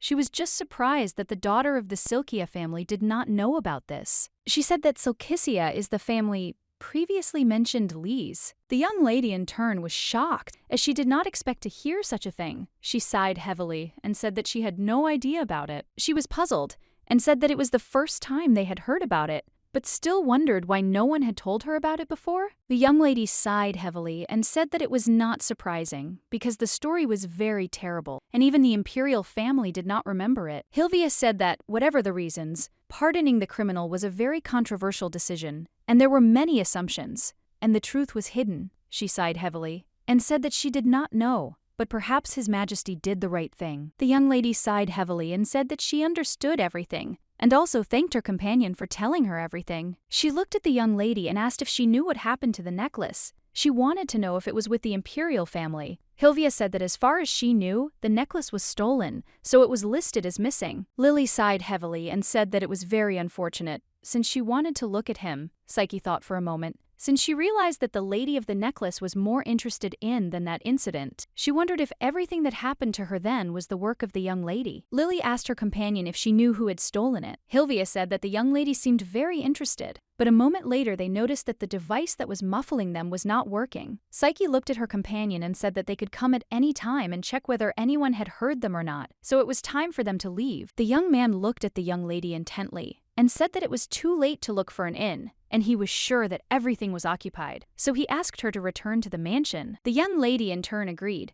although she felt awkward imposing herself on the Duke. Isolette smiled and said that this was not the case at all, and that she should make herself at home. He said that he would now call a carriage. The young lady said that there was no need for this, as she had some business to attend to, so he needed to return alone. The young man was surprised, as he did not expect to hear such a thing. The young lady stood waiting for her friend, but seeing that he was nowhere to be seen, she wondered if something had happened to him. She wanted to wait for him a little longer. For a moment she thought about what had happened. Isolette looked closely at the young lady and asked if she saw how hard he was trying. He asked if she could put in a few good words for the Duke on his behalf. The young lady looked at him in bewilderment, but still agreed. But in turn she wondered if the Duke really treated his subordinates that badly. The young lady in turn was waiting for her companion, but he was not there. A moment later she looked back, because she heard someone's footsteps. She realized that they were not human. She wondered if she had taken a weapon with her. A moment later she realized that the threat was approaching her. A few minutes later she struck. A moment later, a strange and very frightening picture appeared before her. She saw wolves coming towards her. She looked at them in surprise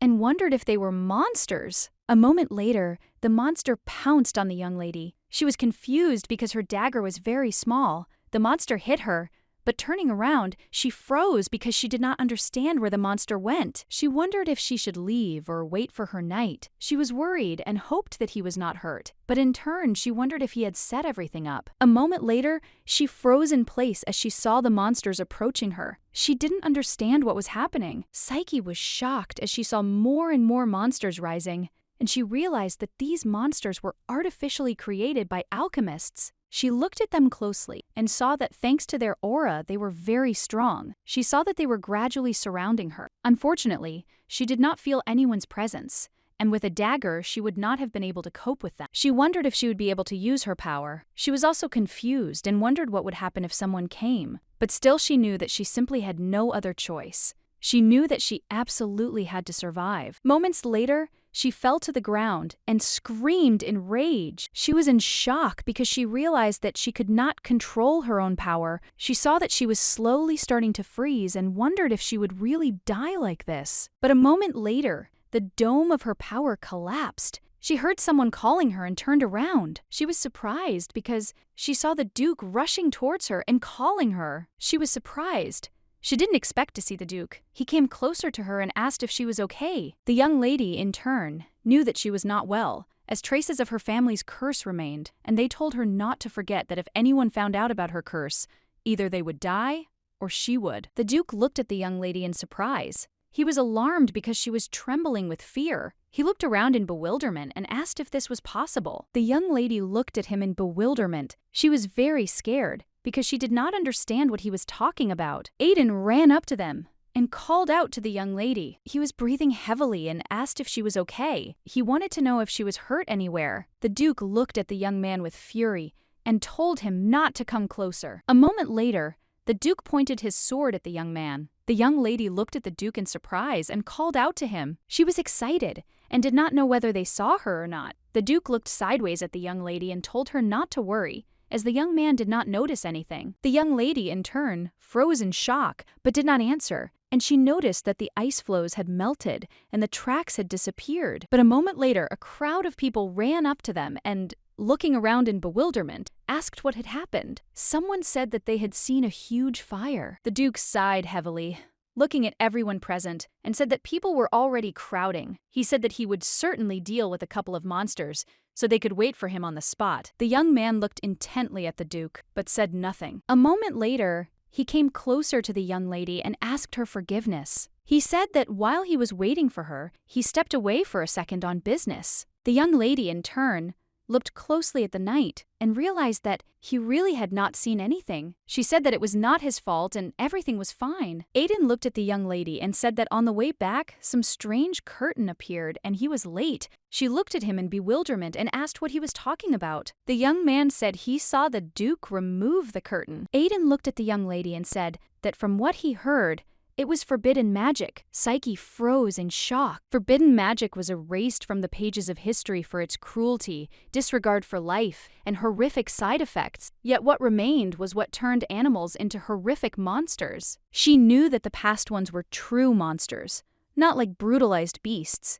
She was shocked and wondered how he knew about forbidden magic. She didn't know how much she could trust him. The young man looked closely at the young lady and timidly asked if she was hurt anywhere. A moment later, the Duke approached them and angrily told the young man not to come any closer. The Duke asked if his words meant nothing to the knight. The Duke approached the young lady and asked if this was the knight she had spoken of. She said that it was indeed so and asked if he knew him. The Duke looked at the young man closely and said that he did not know what was on his mind, but he should not bother the young lady and would be better off running after the heir of the family. The young man sighed heavily and said that he did not share the views of their family. The Duke looked at him with a grin and asked how he could trust him. The young lady, in turn, understood that the young people were representatives of two different factions, and the relationship between them was certainly tense. The Duke looked at the young lady intently and said that it was time for them to go. She looked at him in bewilderment and asked what he was talking about. The Duke said that the hand should be treated before it got worse.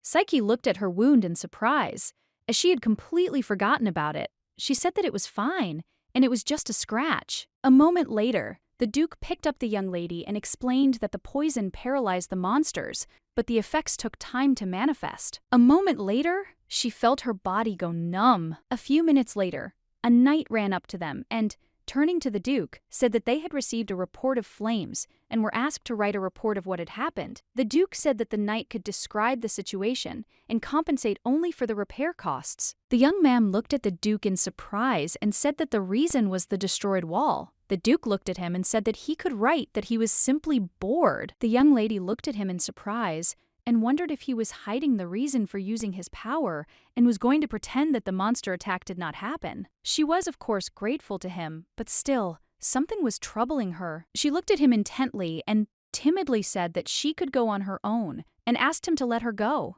The Duke said that they intended to let her go since she felt fine, not because of the weakness of the poison, but because her powers had been activated to neutralize its effect. He looked at her in surprise, as he didn't understand what her reaction was. A moment later, looking at the young lady, he said what he wanted to tell her earlier. He realized when he saw how she fought at the auction. The young lady was in shock. She didn't know what to do, because she understood that she was caught. She was scared. She looked at him and asked if he would kill her. The Duke froze, looking at the young lady. He was in shock. A moment later, he asked what she was talking about now. The young lady told him to let her go immediately. The Duke was alarmed by her behavior. He said that first she needed to calm down. A moment later, she pushed him away. The Duke looked at the young lady in surprise and called her. He saw that she was trembling with fear. He said that first she needed to get some treatment, and then they would talk. He said that they knew what happened to her, but he had no intention of harming her. He said that they needed to return to the estate. The young lady looked at the Duke intently and asked what he would do with her now. The Duke sighed heavily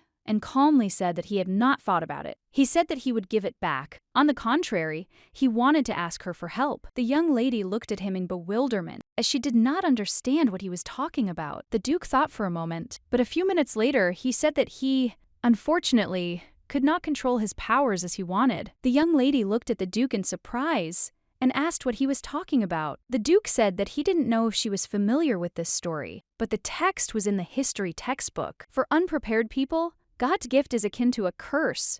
Rastir could not control his powers and slowly burned. If not for Silkicia, he would certainly have turned into flames. The Duke said that this did not happen, since his flame was not within the power of an ordinary human body. The young lady looked at him in bewilderment and asked what she had to do with it. He said he needed her help to control the powers. He looked at her intently and said that her strength was like unmelting ice. The young lady froze in place from shock. She could not believe what she heard. She thought that he was mistaken, because if he knew that she was cursed, he would kill her. She did not want this, and knew that this was not right. If she did not resolve the misunderstanding now, then everything could end badly. The Duke looked at the young lady with puzzlement and called her. He asked if she was okay, as he could see from her worried look. She knew that he had revealed his weakness to her, thinking that the unmelting ice was her strength, but she did not want to use it at all. Sighing heavily, the young lady said that the unmelting ice was not her strength, and he should know that she was adopted. She looked at him intently and said that she was cursed. She understood that she had told him everything, and all she could do was wait for his verdict. She was puzzled and excited because she did not know what would happen next. He looked at her in surprise and asked why she thought it was a curse. She looked at him in surprise and asked if he was really going to ask again. Psyche said that it was a very dangerous and uncontrollable force. The Duke looked calmly at the young lady and said that his flame was the same. The young lady was sure of the opposite. She said that his power was different. A moment later, she started to panic and said she was cursed. She kept repeating it. A moment later, the Duke pulled her towards him. Psyche looked at him in surprise. He looked at her with fury and said that she was starting to piss him off. A moment later, looking at the young lady, he told her to listen to him, as she really did have ice that would not melt. She froze, not knowing what to say to him, as she did not believe what he was saying. He looked at her intently and asked if she knew about the incident with the poison necklace that happened 20 years ago. The Duke said that the instigators of that incident were the House of Silkisia, but the current representatives of the family are not direct descendants. He looked at her closely and said that he believed she was the daughter of Rheus,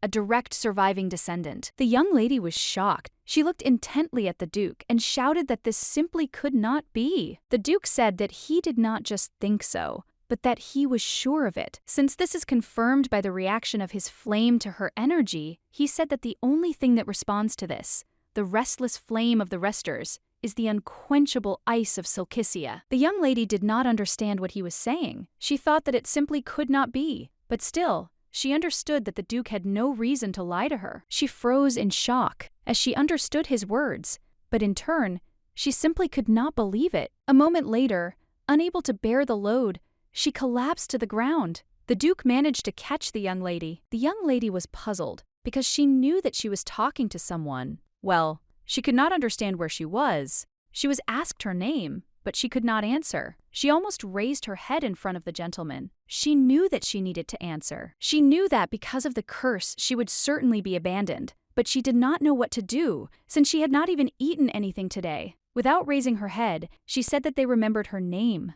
The man said with fury that this was just nonsense. She knew that she should not cry, since she hated tears. The man looked closely at the little girl and told her to immediately raise her head, that no one except him had come to look at the damned young girl. He looked at her closely and said that she had powers, and if she was exposed, then everyone would die. She knew that the curse gave her powers, but if she was exposed, then they would certainly kill her. She looked at the man with fear and asked what she should do. With tears in her eyes, she said that she would do whatever he ordered. The man looked at her intently and said that her name was Psyche. The little girl looked at the man in surprise. The man, in turn, said that this was her name now. She was surprised, since she was given a name. He looked at her intently and told her to remember him, because no one but Silkisia could have what she would have. The young lady looked at the man intently, as she knew him. A moment later, she heard the Duke's voice and was taken aback. The Duke sighed in puzzlement and asked if he really had to start over. She was in shock and did not understand how it happened that the Duke was in front of her. She wondered if he had personally brought her here. He looked at her intently and asked if you were repeating the same thing to him for the 10th time. She looked at him in bewilderment and asked what he was talking about. The Duke said that he had told her about the powers of unmelting ice. He said that perhaps he should start with the fact that his powers were out of control. The young lady looked at him puzzled and said it was a misunderstanding, sighed heavily and said that he knew what she wanted to say, but he asked her to listen to him. After the story, the young lady looked intently at the Duke and said that he was definitely mistaken, since such a thing simply could not happen. The Duke, in turn, said that this was not so, but a moment later, with a heavy sigh, he said that they could stop there today. He would very much like to know what happened without repeating the story. He knew that when it came to the young lady's powers or her origin, she would say that she had heard such things, but unfortunately, she did not admit anything. He knew that soon she would say that in general, she had not heard anything. He learned that excessive efforts can break a person. He didn't know what to do. Psyche looked intently at the Duke and called him. The Duke in turn said that they could talk later. He said that today had been a hard day. He looked at her intently and said that for now they had better stop there. But the young lady in turn wanted to object. The Duke said that she didn't need to think about anything else,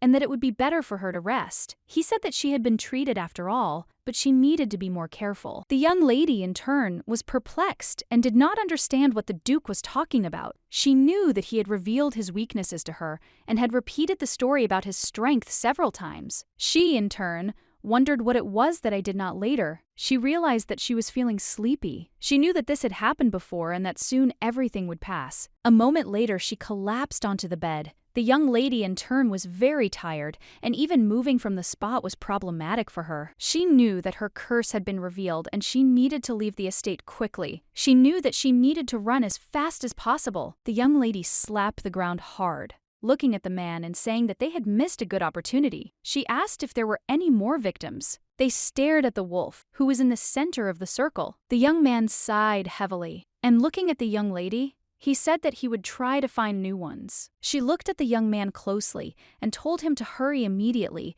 as it would be late. She said that, unfortunately, the Duke had seen the monsters. The young man looked at her in surprise and asked if Duke Rastir had actually seen their monsters. The young lady sighed heavily and said it was no big deal. They needed to catch Helace as he was interfering with her research. But she was perplexed that outsiders had seen her experiment. She said that Lady Psyche had dealt with the monsters with her ice. She wondered if it was because of the late manifestation of power. A moment later, she looked at her companion in shock as he grabbed her by the neck with lightning speed. The young man looked at the young lady with anger and asked if the Duke had seen her. She was excited and did not understand what he was talking about. He asked if the Duke had seen her abilities. She said that maybe he had seen them. She screamed that she was in pain and asked the young man to let her go. He looked at her with fury and said that not only did her monsters put Lady Psyche in danger, but the Duke also saw her abilities.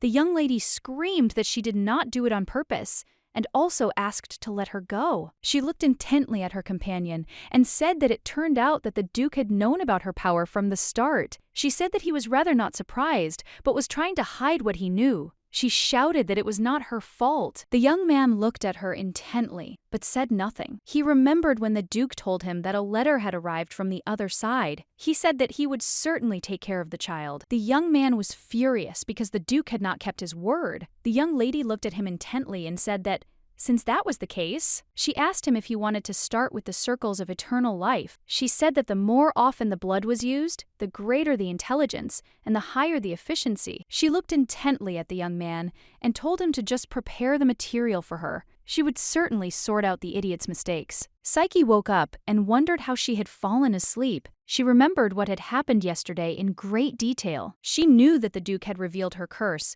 but the young lady, in turn, was puzzled and did not know what to do now. She knew that it was useless for her to run away because of the ring. She knew that before the Duke changed his mind, she needed to break off the engagement and run away. She would not be able to prove that her guesses worked against the monsters in the north. The maid looked at the lady intently and said that she would go straight away and prepare some water for her, and also serve her breakfast. The young lady was surprised, for the Duke's servants were very polite to her, but she wondered if it was too much for her. A moment later, she heard a knock on the door. She was surprised because she thought that the maid had run to her very quickly. Isolette apologized to the young lady. He asked if she was awake. He also wanted to know how she was feeling and whether he needed to call a doctor. The young lady in turn said that there was no need for this, as she had received a lot of help yesterday, and also thanked him for his concern. He looked at her intently and said that he should have waited for her until the end, and also offered her his apologies. The young man said that monsters in the capital itself were simply unimaginable.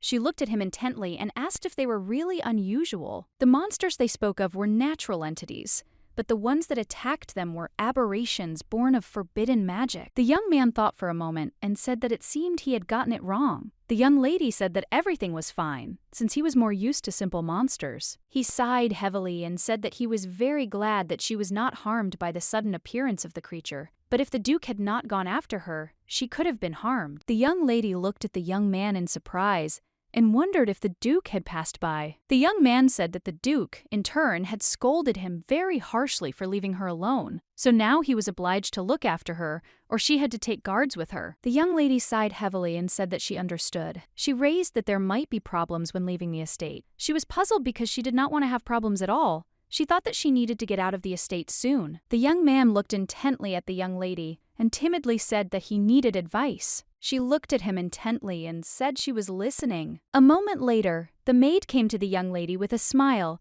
and said that she had brought her breakfast. The maid told the young lady that if she was not particularly hungry, she could at least have something light. The maid said that she would cook whatever she liked for dinner, and she could only say. The young lady, in turn, wondered what she liked. The young man looked at the young lady intently and said that she needed to know what girls her age liked. He said that he had to buy a gift, and that was why he was seeking her advice. The young lady sighed heavily and said that, unfortunately, she would not be able to help him. For a moment, she wondered what she liked. She knew that he wore the clothes of a real lady and did everything to be recognized as a lady. She knew that she should like what her family members liked, but she was still worried and wondered what exactly she liked. The maid looked closely at the young lady and said with a smile that if she was not drawn to anything, she could at least drink coffee, since it was a special coffee from their chef. The young lady agreed and slowly tried the drink. She felt the warmth that spread throughout her body. She was surprised, as it was very tasty. She felt that her body was filled with energy. The maid looked closely at the young lady and said with a smile that it was good that she liked it,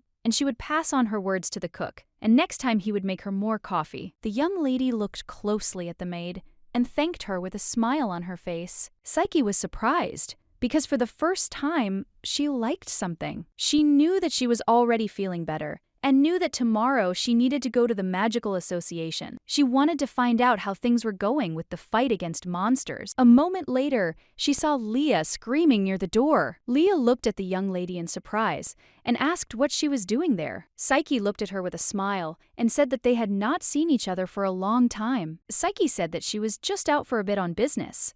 Leah looked at the young lady in surprise and asked what she was talking about. A moment later, she began to circle around the young lady and ask where it hurt. Psyche looked at her with a puzzled expression and timidly said that she was fine and feeling better. Leah, in turn, was shocked as she saw that the young lady's entire body was mutilated. A moment later, the Duke came out into the corridor, surprised that she had not yet left. A moment later, he saw her, but her lady, and asked if she was okay. Leah looked angrily at the Duke. A moment later, she took the young lady by the hand and told her that she was coming with her. Psyche looked at her in surprise, but did not have time to utter a word. The Duke in turn shouted for them to wait. Leah shouted to the Duke that she would be right back and he should wait for her in the office. The young lady looked at her in surprise and said that she should wait a little. Leah apologized to the young lady for dragging her out into the street, but she did not want to speak in front of the Duke. Psyche looked at her in surprise and asked what she was talking about. Leah looked closely at the young lady and asked excitedly if the Duke had threatened her. She asked if she had revealed her weakness to the Duke. The young lady looked at her in surprise and asked what she meant by that.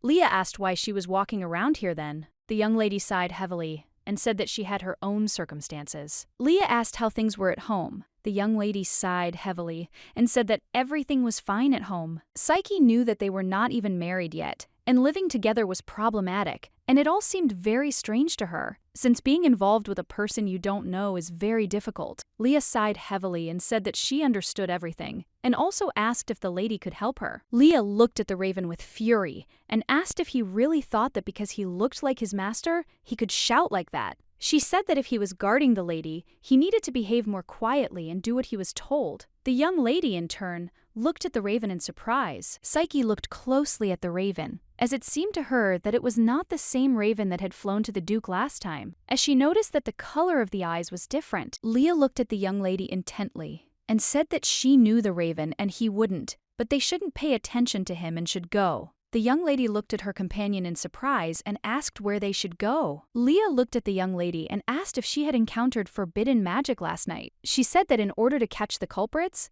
they first had to go to the scene of the crime. The young lady looked at her companion in surprise and asked if this was possible. Leah said that forbidden magic is still magic, so they are tracked the same way. After some time, they arrived at the scene of the incident. Leah sighed heavily and said that the view here was worse than she thought. Leah looked at the young lady and said that if anything started, she needed to shake her. Since she was concentrating and didn't notice anything, the young men looked at the young ladies in surprise, as they did not understand what they were doing there. Moments later, everyone started whispering and talking about the Duke destroying the wall, and they also started discussing the relationship between the Duke and the young lady. The young lady, in turn, knew that information about the appearance of monsters was very well controlled, and everyone only heard that the Duke destroyed the wall next to his bride's house. The young lady, in turn, was grateful that such stories had spread, since she realized that, judging by the atmosphere, the rumor of her leaving home had not yet spread. She knew that the Duke and her brother cared about the family's reputation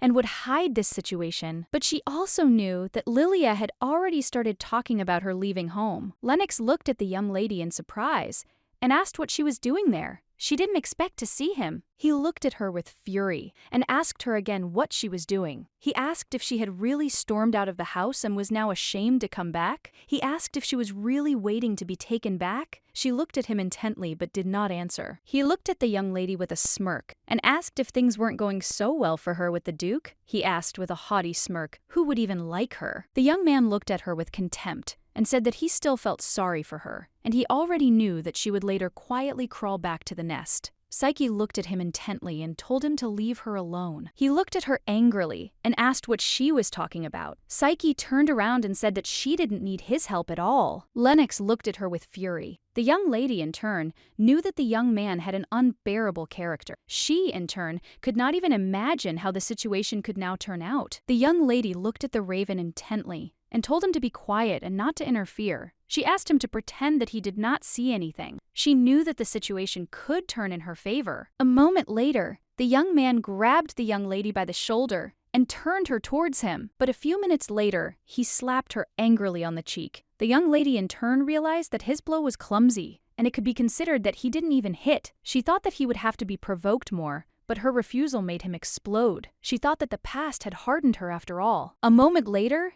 everyone looked at the young people. They were shocked that a young man had hit a young lady right in the middle of the street. The young lady looked at him with a smirk and said that he was a good boy. The young man looked at her in surprise and asked what she was talking about. A moment later, she angrily slapped him on the cheek. Lennox was shocked because he did not expect this. She looked at him with fury and contempt and told him to stop poking her. He looked at her angrily and asked how she dared to raise her hand to him. He shouted that she was a crazy witch. After his words, the young lady hit him again with fury. She looked at him with contempt and told him not to dare swear. The young man froze in surprise, as he had not expected such a thing. He could not utter a word. A moment later, the young lady grabbed his arm tightly. He looked at her with fury and shouted for her to let go at once. He looked at the knights and shouted for them to drag her away alive. The young lady came closer to him and quietly whispered that it seemed that he still did not understand anything. She said with disdain that for them, her position was higher than his. Since everyone saw that he raised his hand to her first, she asked what he would do now. Lennox pushed her away angrily. He wanted to hit her again, but the young lady managed to trip him up, and he fell to the ground with a crash. She looked at him with contempt because she realized that he still had not put all the facts together. She knew that such a fight would bring shame to the whole family. She saw that people had gathered around and were starting to whisper. They were discussing everything that had happened. The young lady, in turn, understood that rumors spread very quickly. The young man looked at the knights and shouted at them not to look, but to grab her immediately. He shouted that he would not just leave her with what she had done to him. The young lady, in turn, understood that it was simply useless to explain anything to him. He looked at her with fury and asked if she really thought that she would get away with everything like that. He shouted at her not to even dare to enter the house. He continued to shout at the young lady, but suddenly magic enveloped him, and he fell silent. Leah came closer to them and asked with disdain who was howling like that here. She said that her head was splitting from the screaming. The young lady looked at her in surprise. Since she knew that Leah's magic was of the freezing type, she did not understand whose plant it was. A moment later, a young lady walked up to them and said with a smirk that she was confused and didn't know who was making such a noise near the great family's house. She said with a smirk that it seemed like the middle son was causing trouble. She looked at them intently and said with a grin that she had heard that the middle son of a large family was very intelligent, but she had not expected this at all. Psyche looked at the young lady in surprise and asked who she was. She looked closely at the young lady and said with a smile that her name was Siona Tuberos, and she was very pleased to meet her. Leah looked at her with fury and told her not to dare, to come closer, and quickly left. Siona did not obey the young lady. Leah said angrily that they were leaving. Siona smiled and said with a smile that they would meet soon. Leah was furious, as she knew that this was simply unheard of. She did not understand that Siona had forgotten her again. The young lady looked at her companion in surprise and asked if she really knew her. Leah said angrily that there was no need for such knowledge. She said that everything was very complicated. Leah looked at the raven with fury and asked what he was doing. She said that since he had become a guard, he needed to be guarded. The young lady in turn timidly said that she had asked him not to interfere, as she needed to receive a few blows. Leah looked at her with fury and asked what she was talking about, because if she had not arrived on time, everything could have turned out completely differently. The young lady looked at her companion and said with a smile that she was fine, and also asked how the investigation went. Leah sighed heavily and said that the results were a little ambiguous. Psyche was surprised by such an answer. Leah didn't know how to explain everything to Psyche. She said that magic leaves behind an energy trace, but it didn't seem to be used by a human. The young lady asked in surprise if that was really possible. Leah said that she unfortunately didn't know because she had never encountered anything like this before and needed to do some research. Leah looked at the young lady in surprise and asked what happened. Psyche asked, puzzled, if there was any possibility that they were deliberately hunting her. Leah said that she unfortunately did not know. She wondered if someone really hated her that much, since she knew that, after all, it was not the kind of magic that anyone could use. The young lady, in turn, wondered for a moment who could hate her so much, but she knew that her family had simpler means against her. Psyche said that the man she was going to meet that day said that on the way to the appointed place, he noticed some kind of veil. Leah said that there were some traces, but they were not connected with either her or the Duke. She asked the lady who she was going to meet. Psyche said that she was going to meet the knight who was her former guard. A moment later, she froze in surprise as she saw her companion's expression change. Psyche looked closely at the young lady. As before, her reaction did not seem strange to her, but upon hearing the name of her knight, her face changed dramatically. She wondered if they really knew each other. Leah looked at the young lady with a puzzled expression and apologized,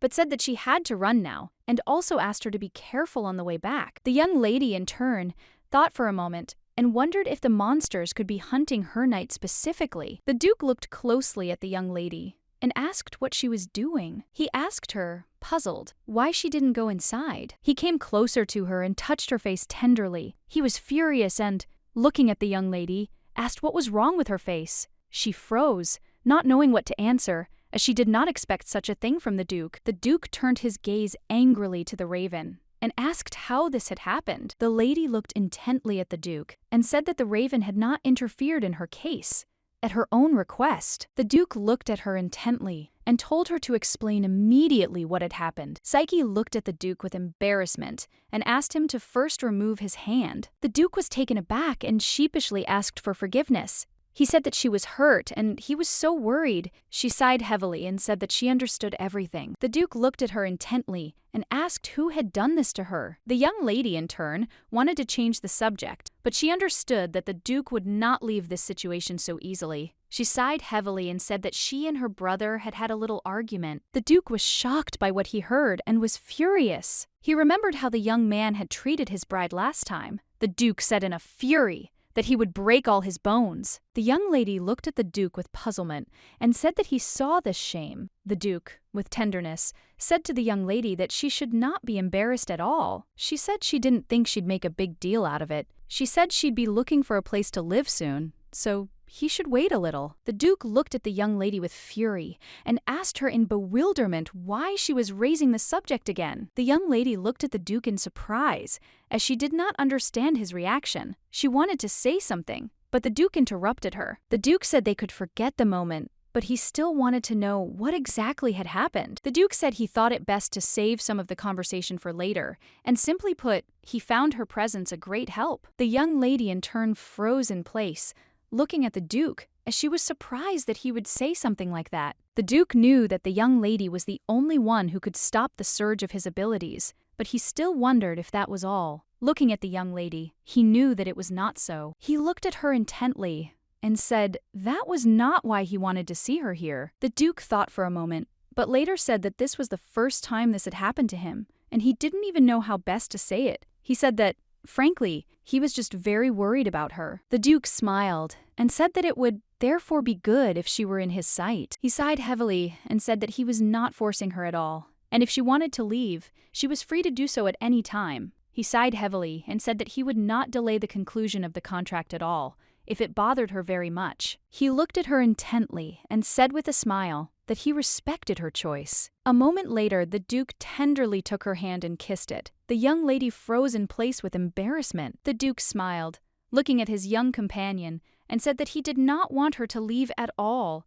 and he decided to tell her what was really on his mind. Leah glared at the Duke and asked him what he was even thinking about bringing the young lady in here. The Duke looked at her in surprise and asked if she had really come into someone else's office that morning to make a scandal. She asked him if he was really going to use the young lady. The Duke sighed heavily and said that he had not even thought about it. The Duke, in turn, understood that he had lied a little. He knew that every time the lady's abilities manifested, the uncontrollable flame inside him died down. He knew that perhaps it would be easier if he didn't know about it. He knew it was like dangling a piece of food in front of a starving man. The Duke, in turn, decided that he would not force anyone to fulfill his desires and needs. Leah looked at the Duke with fury and said that he could send the young lady away, as there was nothing good for her reputation here. He looked at her in surprise and asked if she knew what would happen in that case. The young lady looked at him in bewilderment and asked what he meant by that. She looked at him closely after a long story and asked if he was really saying that she had been brainwashed. The Duke said that it was so, but unfortunately he did not know whose hands this was, and carelessness could cost them dearly. He knew that if it weren't for this, the young lady could live peacefully on her own. The young lady said that he needed to try to summon the powers in a safe environment. The Duke looked at her closely and said that he understood. She thought for a moment and said that she would also try to look for some information. She said that they also needed to help Aiden. Leah said that she had broken ties with Hilais. The Duke looked at her in surprise and said that he did not believe it. He said that he would like to talk to her frankly, since he did not like Hilais very much, and she, as far as he knew. The young lady, in turn, trained tirelessly in her free time. She remembered how the Duke, looking at her, said that he was not going to force her to go against her will, and she could do what she wanted, and even leave. She knew the Duke was not one to speak twice, and she could have left that day. The Duke looked at her intently and said that at the auction, he had made a promise to fight her once, if the opportunity arose. The young lady thought for a moment and thought that she should have refused this opportunity, but even if she could go back a couple of days, she would not be able to refuse. Psyche didn't know when she would have another chance to fight the strongest swordsman in the entire duchy. She knew that the Duke was the best she had ever seen. He was very strong and perfect. The young lady was shocked, as it was the first time in her life that she had been defeated so easily. She looked at him intently and said that, unfortunately, she had lost. After her brother, she was second to none in battle. Facing a new wall was unpleasant, but very exciting. The young lady looked closely at the Duke and thanked him for the fight. She said that it was useful practice for her. The Duke looked at the young lady closely and said that it was a bit of a pity. She looked at him in bewilderment, as she did not understand what he was talking about. He said that she had not been properly taught to fight. The young lady looked at him in surprise and asked if it was really that noticeable. When she was adopted, she mastered the basics, and there is no need for fake ladies in more than that. She learned by spying on her brother, and when she got better at it, they started avoiding her. The Duke looked at her intently and said that someone weaker than him might not notice. The Duke asked the lady if she wanted to learn from him. The young lady froze in surprise, as she did not expect such a thing. She was a little puzzled, as his proposal was a little out of line. When the Duke said these words, her heart was beating very loudly. She looked at him intently and said that she agreed to study with him. When she agreed, she realized that she really enjoyed disfiguring with a sword. The Duke walked closer to the young lady and asked if she had finished her basic training. The young lady sighed heavily and said that she had just finished. The Duke knew that the task was very difficult, but she was doing well, of course. He partly wanted to wear her out so that she would not think about leaving. The Duke looked at the young lady intently and asked if they could fight in a few minutes. Psyche looked at him intently and agreed. The Duke, in turn, saw that the young lady was glowing with happiness at the mention of sword fighting. He remembered his companion telling him that he should call upon the forces in a safe environment. The Duke looked closely at the young lady and said that today they could take up real swords. The Duke thought that she had psychological blocks to using her abilities. The Duke, in turn, understood that if all the energy went into battle, then it might be more difficult for her to suppress the force. He looked closely at the young lady who was preparing for battle. She looked at him in surprise and did not understand what was happening to him. She noticed that he was somehow different today. The Duke looked closely at the young lady and said that he had given it to her with real swords. He would not give in to her. A moment later, they began to fight. The Duke looked at her closely and asked if she could really allow herself to do such a thing. He said that if she held the sword loosely in her hand, she could twist her wrists. She knew that he was right, but she felt strange. She did not understand what was happening, since this had never happened before. It seemed to her that the powers of her curse were released every time her and the Duke's swords clashed. After some time, the young lady saw that she was enveloped in light. She froze in place. The Duke looked closely at the young lady and said that this power, which was completely under her control, he said that she needed to concentrate even more. The lady, in turn, sighed heavily and attacked the Duke with fury. She screamed that she couldn't do it. The Duke looked at her intently and said that she shouldn't try to suppress her strength. She looked at him intently and asked if he really wanted to lose. The Duke knew that, according to the doctor, the substance suppressing her strength should have already dissipated. He thought that soon it was all about her mood. He was furious, since he did not want to go down such a cruel path, although he knew that he had never communicated so gently with anyone. The maid looked at the young lady and said that the Duke had gone too far. She was furious and could not understand how one could treat a lady like that. The young lady, in turn, said that she was fine, and the Duke, on the contrary, was helping her, and the bruise would quickly go away. The maid angrily said that this was not possible, since the Duke had left her with more than just a bruise. She looked closely at the young lady and said that she had applied ointment to her and would also like to give her a massage. The maid said that if she left it like that, her body would hurt. She smiled and thanked the maid for her concern. The maid looked closely at the young lady and said that she needed a good rest, and also said that she had received a letter and some object. Psyche looked at the table in surprise, as she did not expect anything to come to her. The package contained a sample for testing the properties and durability of the moonstone, and the letter contained information about a mercenary who could deal with a zoom. She remembered that the Duke had also said that monsters could be stopped with freezing magic. She knew that the work that had started during the divorce agreement was coming to an end. If she could get in touch with the mercenary, then everything would be very good. She knew that she would have to leave soon. She knew that this was all she could do. And the Duke said that she could leave him whenever she wanted. The young lady was very sad, as she was tormented by a strange feeling. She thought that once she completely figured it out, she would feel better. The man looked intently at the young lady and politely said that the Duke was waiting for her. The young lady knew that they had only been training lately. She was curious about what had happened. She thought that most likely the news about the package had reached him. Entering the room,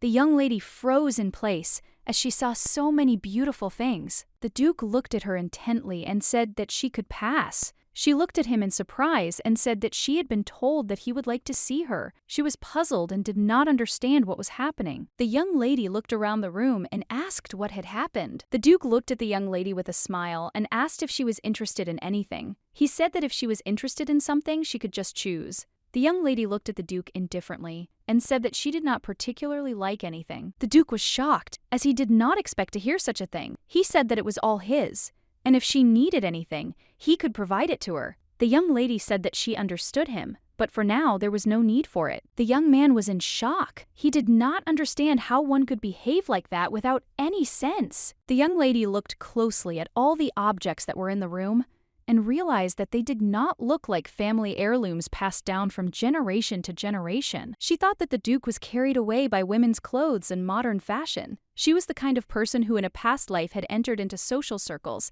and had a sense of the fashion of the near future. The young lady looked at the Duke in surprise and asked why he had called her. The Duke smiled and said that he was going to give her something. He handed her a small box, and she looked at it in bewilderment. The Duke looked at her closely and said with a smile that he would like to give her an old sword that was no longer useful due to the blood of monsters. Psyche sighed heavily and said that her sword had already fallen apart. She looked intently at the Duke and asked what this had to do with the earring. The Duke looked at the young lady intently and told her to take the earring, as if holding a sword in her hand, and generate mana. The young lady froze in surprise as she saw that her earring had turned into a sword. She had only heard about something like this before, but seeing it for the first time, she knew that something like this required magical stones of the highest rank. The young lady looked at the Duke and said that, unfortunately, she could not accept such an expensive thing. The Duke looked at her intently and said with a smile that she simply had no choice. He said that now only she can use this sword. It only reacts to the mana of the first owner. The young lady was shocked, as she did not expect this. She realized that she had simply ruined an expensive thing. The Duke looked at her intently and said with a smile that she should not upset him and should just accept the gift. He said that he was tired of cheap training swords. The Duke looked closely at the young lady and said that if she was worried about the cost of this gift, then she could consider it a gift for his first student. The young lady looked at him in surprise. The Duke said that usually the first sword a student receives from his teacher, such is the tradition. The young lady looked at the Duke in surprise, as she did not expect to hear such a thing. The Duke looked at the young lady with a gentle smile and said that it suited her very well. The young lady smiled and agreed with the Duke. She said that the earring was simply lovely. The young lady looked at the Duke in surprise and called him. The Duke was shocked and did not know what he was even saying. He was so embarrassed he could not raise his eyes to the young lady. The maid looked closely at the young lady and said with a smile that she had a beautiful earring, and she also said that she had not seen it before. A moment later, she asked with a smile if it was a gift from their Duke. She looked at the young lady in surprise and asked if he had only given one. The young lady said that it was not exactly an earring.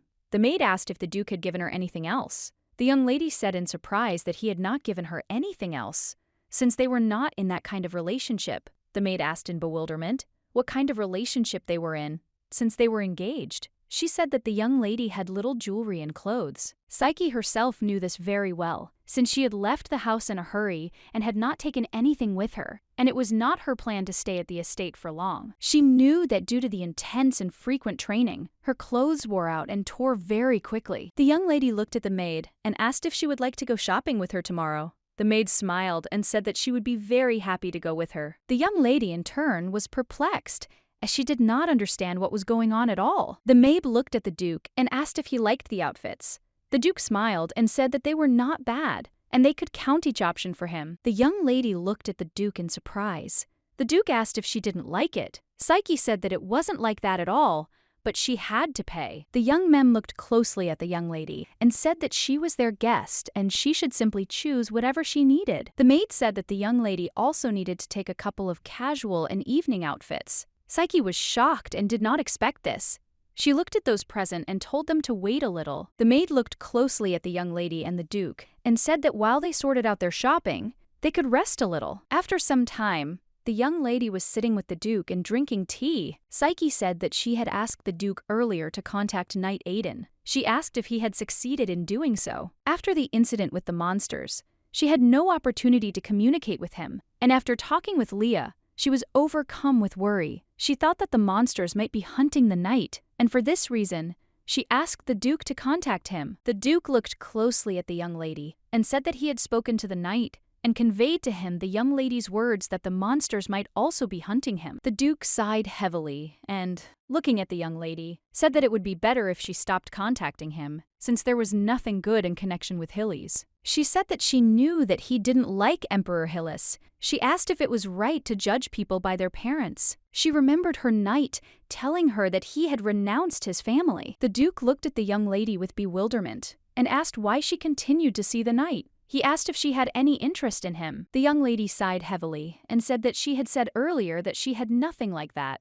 She looked closely at the Duke and asked if he had told her earlier that it did not matter to him whether she had someone else. She asked in bewilderment why he then constantly asked such a question. The Duke was taken aback for a moment, as he did not expect such a question. The young lady froze in place as she felt a sudden excitement coming from the ring. She wondered if this was the Duke's feeling. She knew that the ring was not lying, as the artifact told her the location and feelings of her partner. She was a little puzzled, since until this moment she had never received any impulses about the Duke's feelings. The Duke hesitated, looking at the young lady. In turn, the Duke did not have time to say anything. As a man approached them, the man looked at the young people with a smile and told the Duke that this was simply a fateful meeting, and he had to tell him something. The Duke looked at the man with anger and said that he did not know him and asked him to stop talking nonsense. The young lady looked at the Duke intently and said that she would go away for a few minutes, and they could talk for now, as she needed to get some air. The Duke was shocked because he wanted to continue the conversation, but the young lady did not listen to him. The Duke was a little puzzled. As the young lady had left, he had called her, but everything was clear.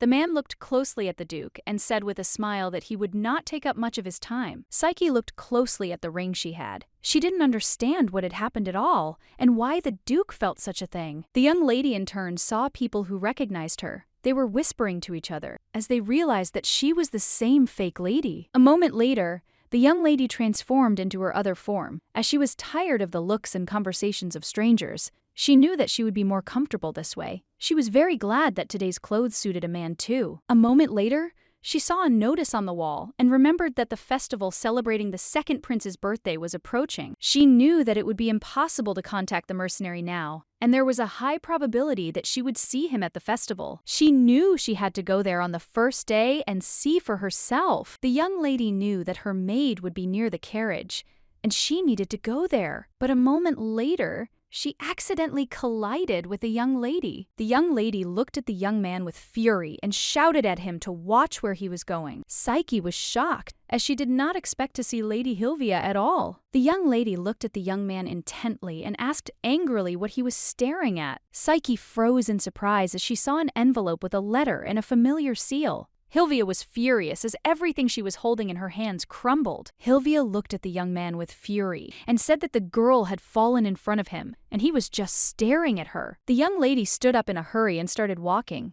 She said that he was lucky today, as she was busy. Psyche knew that the seal that was on the young lady's letter belonged to Lilia, and there could be no mistake, since she used the seal in important correspondence. Psyche was a little puzzled by the young lady walking through the squalid alleys. She knew she had better follow the young lady. A moment later, she saw a man who was also following the young lady. She noticed that his steps left no traces. A moment later, she heard a scream. The young lady looked at the young men with fury and shouted at them to move away. She asked if they really thought they could get away with this. She shouted and asked if they knew who her father was. The man looked at the young lady with a smirk and said that they knew him because he was the same person who did not want to meet them. The man asked with a smirk if her father didn't want to see his daughter. The young lady froze in surprise and asked with a trembling voice what he was talking about. A moment later, the man handed her a piece of paper with a grin and said that it stated how much her father owed them. The young lady was shocked and said that this simply couldn't be true. She knew that although her pocket money had been decreasing lately, she couldn't believe what was written. The man looked at the young lady intently and with a smirk told her to sign now. She was surprised and puzzled, looked at him and asked if he really wanted her to believe this. The man said that they would hold her until she signed. The young lady, in turn, said that nothing would work out for them. A moment later, the young people heard someone's footsteps. Psyche, standing around the corner, thought that this was some kind of mistake. She knew that after their conversation, she had to cross paths with the young lady. But if she continued to hide, things would only get more complicated. The man looked at the young man with anger and asked who he was and why he was following them at such an hour. Psyche looked at the man intently and said that she also had some questions, so she was waiting her turn. The young lady looked at the young man with confusion and asked if he had any questions for her. A moment later, she said that they had recently encountered each other. The man looked at the boy with fury and asked if he knew what they were going to do to her. The man said that his story seemed crazy, since he just stood and waited. Psyche looked closely at the young men and said that only 2 matters are decided this way during a black moon. And judging by what was happening, finances were involved. She looked at them intently and said that, as far as she understood, by the time she arrived, they had already finished with the young lady. The Black Moon is a society of assassins posing as a guild involved in illegal loans. The young lady, in turn, knew that walking without leaving a trace was their special skill, and she also heard about the recent rumors about the financial situation of the young lady's family. She knew that only the Black Moon could deal with them. To be honest, she didn't really want to know about it, but she had been learning a lot of useless information lately. She sighed heavily and said that it turned out that she had already answered their question, looked closely at the man and asked, since he had already finished his business, if she could finally talk to the young lady. The man looked closely at his colleague and asked if the signature was confirmed. His colleague said that they had done everything. The man looked sideways at the young man and said that they were leaving. A moment later, a young lady ran up to the young man in a hurry. She asked him if he thought it was too much. She said that poor ladies have to suffer because of such scoundrels. She asked which line he was in. She asked angrily if, since he came to the auction from a noble family, he was allowed to speak such a thing to a lady. Psyche said that they apparently had different views on what was happening. She said that, in her opinion, the people who were in danger now were the ones who almost took possession of her family's money. She said that it didn't matter to her, but she would like to know where she got Sulkezia's letter from. The young lady looked at the young man in surprise and asked how he knew. Psyche looked at the lady intently and said that it seemed that Lady Lily had paid her well, since a girl from such a noble family was now at her beck and call. The young lady looked at the young man with fury and asked who he was to say such a thing. Psyche said that this secret road leads to the jeweler. Psyche thought that Lily was going to make a poisonous necklace herself, just like in her past life. Psyche looked closely at the young lady and asked if she knew the contents of the letter. The young lady angrily attacked the young man and said that she just wanted to help her sick friend. The young lady froze in surprise for a moment and came closer to the young man. She was shocked because she saw that the young man had a real tear of the wave. Psyche looked at the young lady and said that she did not understand her. The young lady looked at the young man with charm in her eyes. She said that she heard that she was sold for 50 million gold at a recent private auction, and it was a great honor for her to see her in person. The young lady said that the deep blue glow, like the sparkle of the waves as described to her, seemed very strange. But when she saw it with her own eyes, she understood everything. She was struck by the beauty. The young lady froze in place as she realized she was angry. Knowing nothing about the young man, she began to quickly scan him. She was shocked because he simply wore such an indecently rich piece of jewelry. She thought that he must have a very high status since he was allowed into the closed auction. She saw his beautiful face. She noticed his manner of speech was a little casual, but still it was noble. She came closer to him and, taking his hand, asked if he wanted to marry her. Psyche froze in shock, as she did not expect to hear such a thing. Psyche looked at the young lady and asked her to let go. The young lady smiled and said that she would be good. A moment later, the Duke smiled as he looked at the young people. As Psyche told him she would go out for some air, he said that he ended up cheating on him in such a place. He looked at them with a smirk, as the spectacle was interesting. The young lady looked at the Duke in surprise, as she did not expect to see him in such a place. The Duke looked at the young lady with a smile and said that she had better stop there. He smiled and said that the man she had just proposed to was already engaged. The young lady looked at the Duke in surprise and asked what he was talking about. The young lady was taken aback and decided to leave them in a hurry. She shouted that the young man should have told her about this in advance. She asked him to pretend that it had not happened and wished him happiness and love. The young lady looked at the Duke in surprise and said that she had to return something to him. A moment later, she handed him an earring. He looked at her in surprise and asked why she had suddenly decided to return it. He asked if they hadn't already closed this topic. Psyche was taken aback, looking at the Duke. She said that she did not know that it was a tear of the waves. She said that it was too precious a gift. She said that she had just learned about it from the young lady. Psyche froze in place as she realized that he had given her a gift without even knowing what it was. The Duke was taken aback, realizing that he had not thoroughly studied the information in the report. He looked at the young lady intently and said that it was too late since the gift had been given. He said that she could just keep it since no one but her could use the item. The young lady looked at him in surprise and said that there had to be a way to fix this since she couldn't just accept such an expensive gift. The Duke smiled as he looked at the young lady and said that she simply had no other option. She looked at him and asked in what sense. The Duke said that he bought this item to fight monsters. The Duke smiled as he looked at the young lady and said that in her hands, it really served its purpose. The young lady froze in shock, as he had just touched her tenderly. She was confused as she didn't know what she felt. The Duke looked closely at the young lady and said with a beaming smile that the jewelry really suited her. Sometime later, the young lady came to the festival. She sighed heavily, as it was very difficult for her to find the person she wanted. She thought for a moment that she should have waited for the Duke after all. She decided to throw the thoughts away, since she knew nothing except the name, and it would be better for her to find out everything herself. The young lady looked at the raven that was following her and said with a smile that she would step aside and he should follow her carefully. She thought that the search would be more difficult than she had expected. She had very little information, and she saw a lot of people around her. She thought that she should go somewhere she had not been before. Moments later, she heard a familiar voice. The lady looked at the young man with a smirk and said that she relied on him very much, and he should know about it. Psyche was surprised. She didn't understand what her brother was doing next to Siona. She wondered if they knew each other, but still she knew that she needed to leave quickly before they noticed her. She thought that her brother would be with her sister, as she knew that Lilia really wanted to attend the festival. The young lady, in turn, thought for a moment about what she saw, as the situation was very strange. She had sorted out almost all the family matters, and she didn't know her at all, she thought for a moment. Because if you look at Lilia, who had been to the festival, she said something unusual, and that the dolls themselves are amazing, since they can move. She was interested in whether it is possible to control the dead with the help of magic. The young lady, in turn, knew that this was her first festival, so what she heard really surprised her. A moment later, she heard a voice, and turned to see her knight. She looked at him in surprise, as she did not expect to see him. She looked at him closely and asked if he was okay, as she knew she needed to contact him at least once. The young man smiled and said that thanks to her,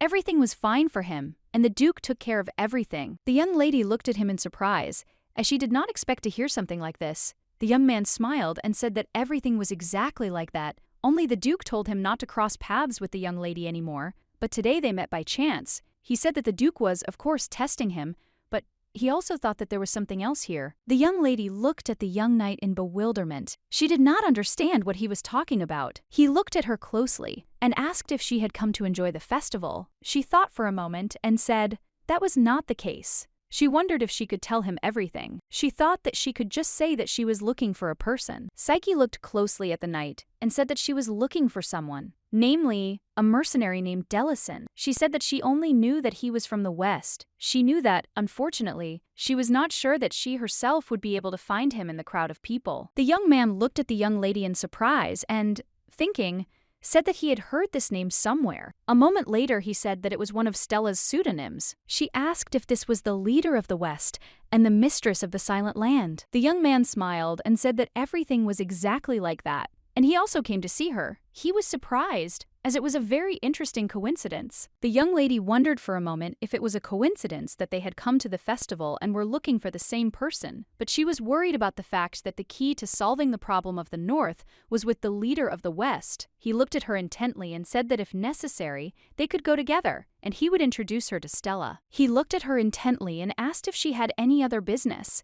The young lady was a little taken aback and, thanking him for his concern, said that this would be enough. He looked at her intently and asked if she could listen to the end of what he was about to tell her, and perhaps it would confuse her. He looked closely at the young lady and said that he thought she was a victim of the Rias incident. The young lady thought for a moment, as she had heard something similar somewhere, and it was from the Duke. A moment later, the young people looked around as they heard a loud explosion. People screamed in fear and ran in different directions. They saw what was coming towards them. The young lady looked into the distance in surprise at everything that was happening. She did not understand what it was. The young people froze in place as they saw a large doll that was behaving in a very ominous manner. The young lady told the knight that she was evacuating people from the tent, and he should take them to a safe place. The knight rushed after the young lady and asked if they could do the opposite. Psyche said that if someone had difficulty moving, he would be more useful than she. The young lady looked closely at all the people who were near her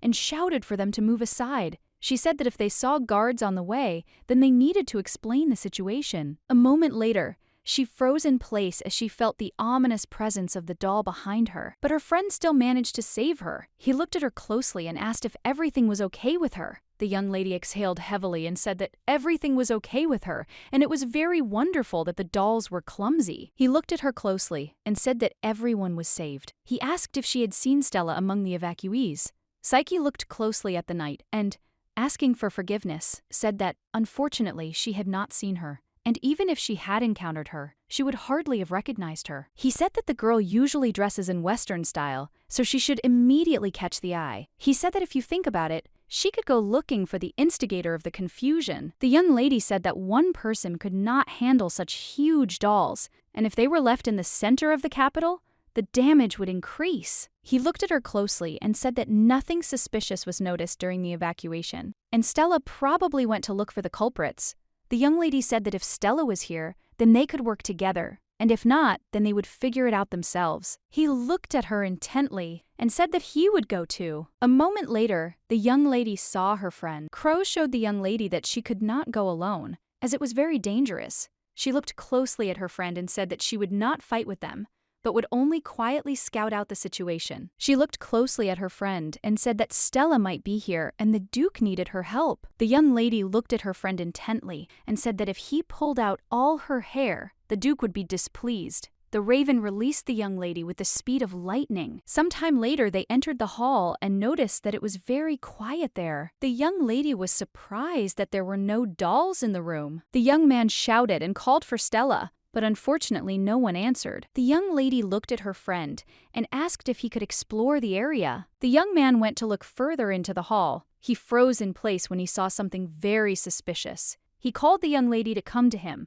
Approaching the night, the young lady froze in place. They were surprised because they saw a large magic circle. The young man said that, unfortunately, from the outside one might not notice it. She looked at the circle in surprise and saw that it was slightly painted over. She asked if it had already been deactivated. The young man said that it seemed to be the circle that was the cause. He said that they needed to leave things as they were and contact the Magic Association, but a moment later the young lady froze in place as she was enveloped in smoke. Isolette brought the Duke documents related to the Rias case. The Duke looked at his assistant and told him to leave the documents and he would look at them later. He looked closely at the documents that contained information about Siona Tuberos. He learned that she was capable of plant magic, mind magic, and hallucinations. Leah looked closely at the Duke and said that the wavelengths were similar to the forbidden magic left at the scene of the monster incident and what she had stumbled upon the next day of her investigation. Isolette looked at the Duke with bewilderment and asked why he suddenly took up the reinvestigation of that incident. The Duke asked in surprise if there was really a problem. He said that although it was not so clear-cut, the victim was the imperial family. Isolette looked at the Duke with bewilderment and said that even if he discovered something new, nothing would change, since there were no direct descendants of Silkissia left. The Duke sighed heavily and said that not everything was so clear-cut. The Duke said, looking at the young man, that the mouth of one of the 4 families that had existed for hundreds of years had mystically broken off, and the other was in great danger. The Duke looked closely at the young man and said that he was not entirely sure, but that he had no choice but to conduct this investigation, given that these were not just other people's problems. A moment later, the Duke froze in shock as he sensed emotions from the ring. The young man looked at the Duke in surprise, as he did not understand the change in his face. The Duke was furious and did not understand how this could have happened. He shouted angrily and called for Crow. He did not understand how it could have happened that the connection with the lady was broken. The young lady, in turn, lay in pitch darkness and heard someone's voice. The girl looked at the young lady in surprise. She was puzzled and did not know what would happen now. Psyche, in turn, looked intently at the girl who was next to her. She wondered who was in front of her now. She did not understand why the child was next to her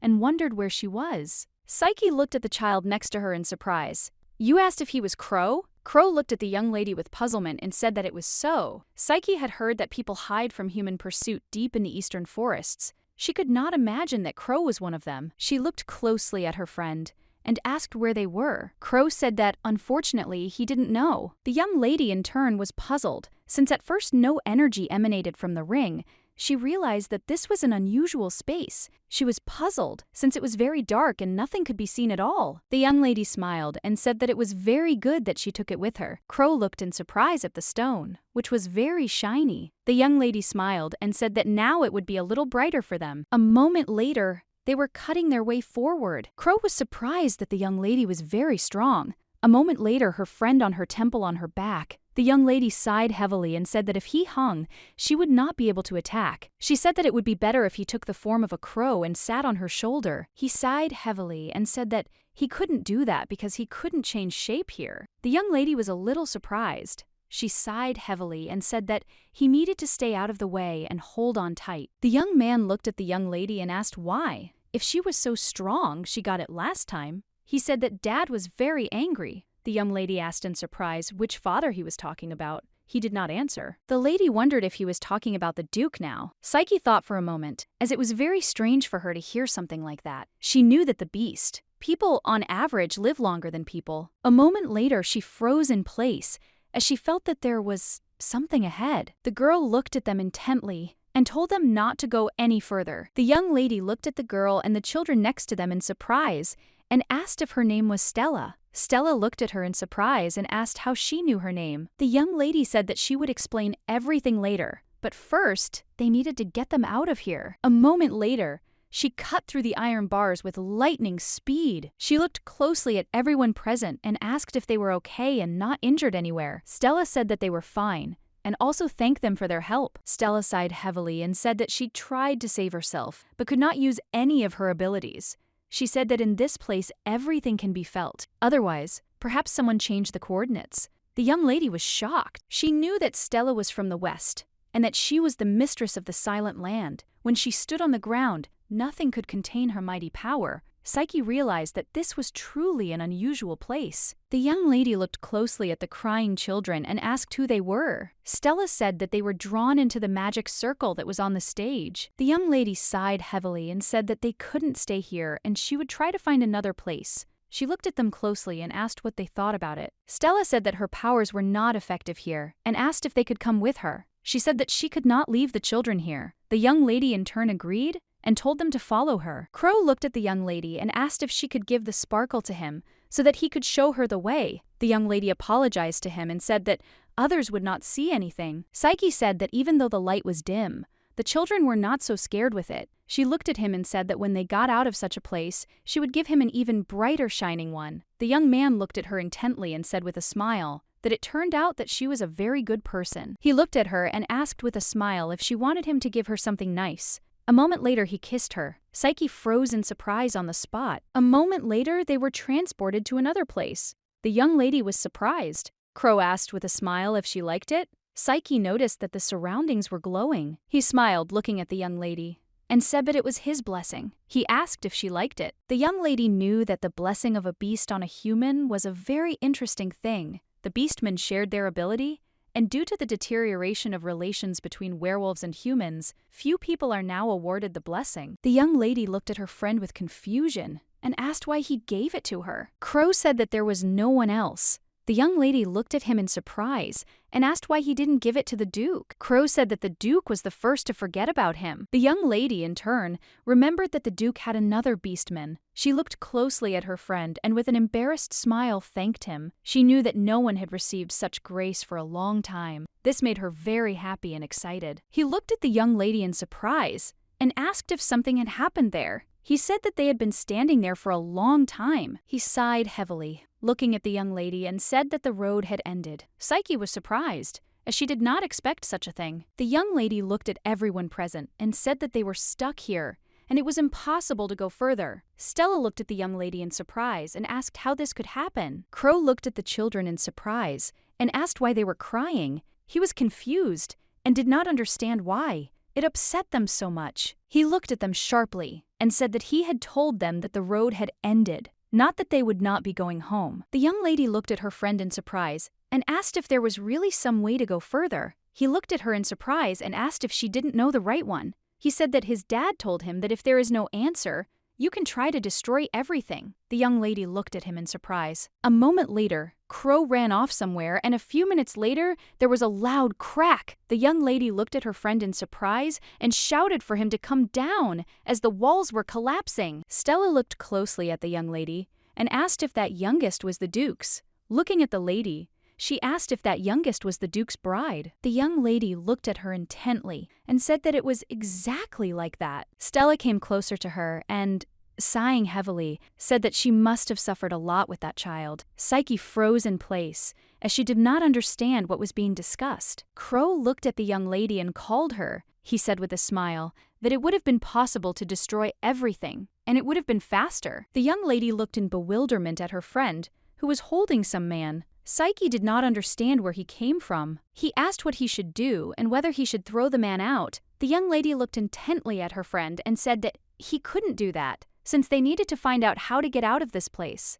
She said that she would go up to him right away. The man looked intently at the young lady and asked her for mercy. She looked at him with fury and asked where the exit was. The man looked at her with a puzzled expression and said that he didn't know, and that only he knew how to reverse the powers of the circle. The young lady looked at the man with surprise and asked who he was. The man looked at the young lady in surprise and asked who she was and what she was doing in a place like this. He said that the magic circle was only supposed to absorb small children. Psyche froze in place, as she now understood why it was created, but still wondered why they needed it. A moment later, she heard another man's voice. Turning around, she was very surprised because she saw a man in front of her. She realized that he was very dangerous. The man looked closely at the young lady and said with a smirk that she was a swordsman. The young lady froze in place in surprise and wondered if he knew her. A moment later, the man struck her with the speed of lightning. He was furious and did not stop shouting at her. He looked at the young lady in surprise and asked with fury how she managed to repel the attack. The young lady froze in place, as she did not understand what was happening to her. The style of his attack was familiar, and this made her very wary. The young lady looked sideways at her friend and told him to evacuate everyone. He shouted that he could not do this as he had to protect her. She shouted angrily that this was protection, otherwise she would not be able to fight. The Duke looked at his friend with fury and asked if he hadn't found her yet. Leah looked at the Duke and said that it was ordinary magic, very basic. She said that someone deliberately removed the protective spell from the dome. The Duke said that it was the imperial family. The Duke of Fury asked who else could have set their sights on such an important event in the very center of the capital. The young lady looked intently at his friend and told him to watch his language. Adon bowed before the Duke and asked for forgiveness for the fact that despite being there, he was unable to help the young lady. The Duke looked at the knight with fury, but did not answer. The Duke looked at Croa and asked if he had a connection with Croa. He looked at the raven with a gray expression and said that he needed to find the lady no matter what it took. The Duke was puzzled and wondered what this feeling was. He knew he couldn't lose her. The man screamed and attacked with rage. He didn't understand how she could repel his attacks. The young lady looked at him intently because he was acting too hostile. She knew that his fighting style was similar to her family's skill, but he acted more destructively, and it was very dangerous. She saw that he wanted to deal her a crushing blow, Psyche. In turn, understood that this was very dangerous, and she could not cope. She knew that she needed to dodge as quickly as possible. After he struck, she noticed that he had broken through the magical protection. She saw that the magic circle was hidden behind the wall. A moment later, the man froze in place from pain. He was in shock and did not understand what had happened. The young lady noticed that the circle had collapsed, but she still wondered how she could get out now. She knew that while her opponent had not yet recovered from the shock, she had a chance. Psyche understood that she had to do everything in her power. She knew she had to deal with him before he got up. A moment later, she felt a rush of energy and froze in shock. Psyche was in shock and wondered if her body had shrunk. She didn't understand what was happening. She wondered in shock if there was another magician nearby. The man laughed as he looked at the young lady and asked if he was dreaming. He said with a grin that he would of course like her to crawl like insects, but he didn't think that she would literally become him. A moment later, he struck her, but Psyche managed to turn away. She thought for a moment and realized that this was clearly not a matter of mood, and it was not a coincidence. She knew that he clearly had some personal score to settle with her. She understood that in such a situation, her only option was to dodge the blows, but she knew perfectly well that even if that were the case, she would not last long. She didn't know what to do or how to be.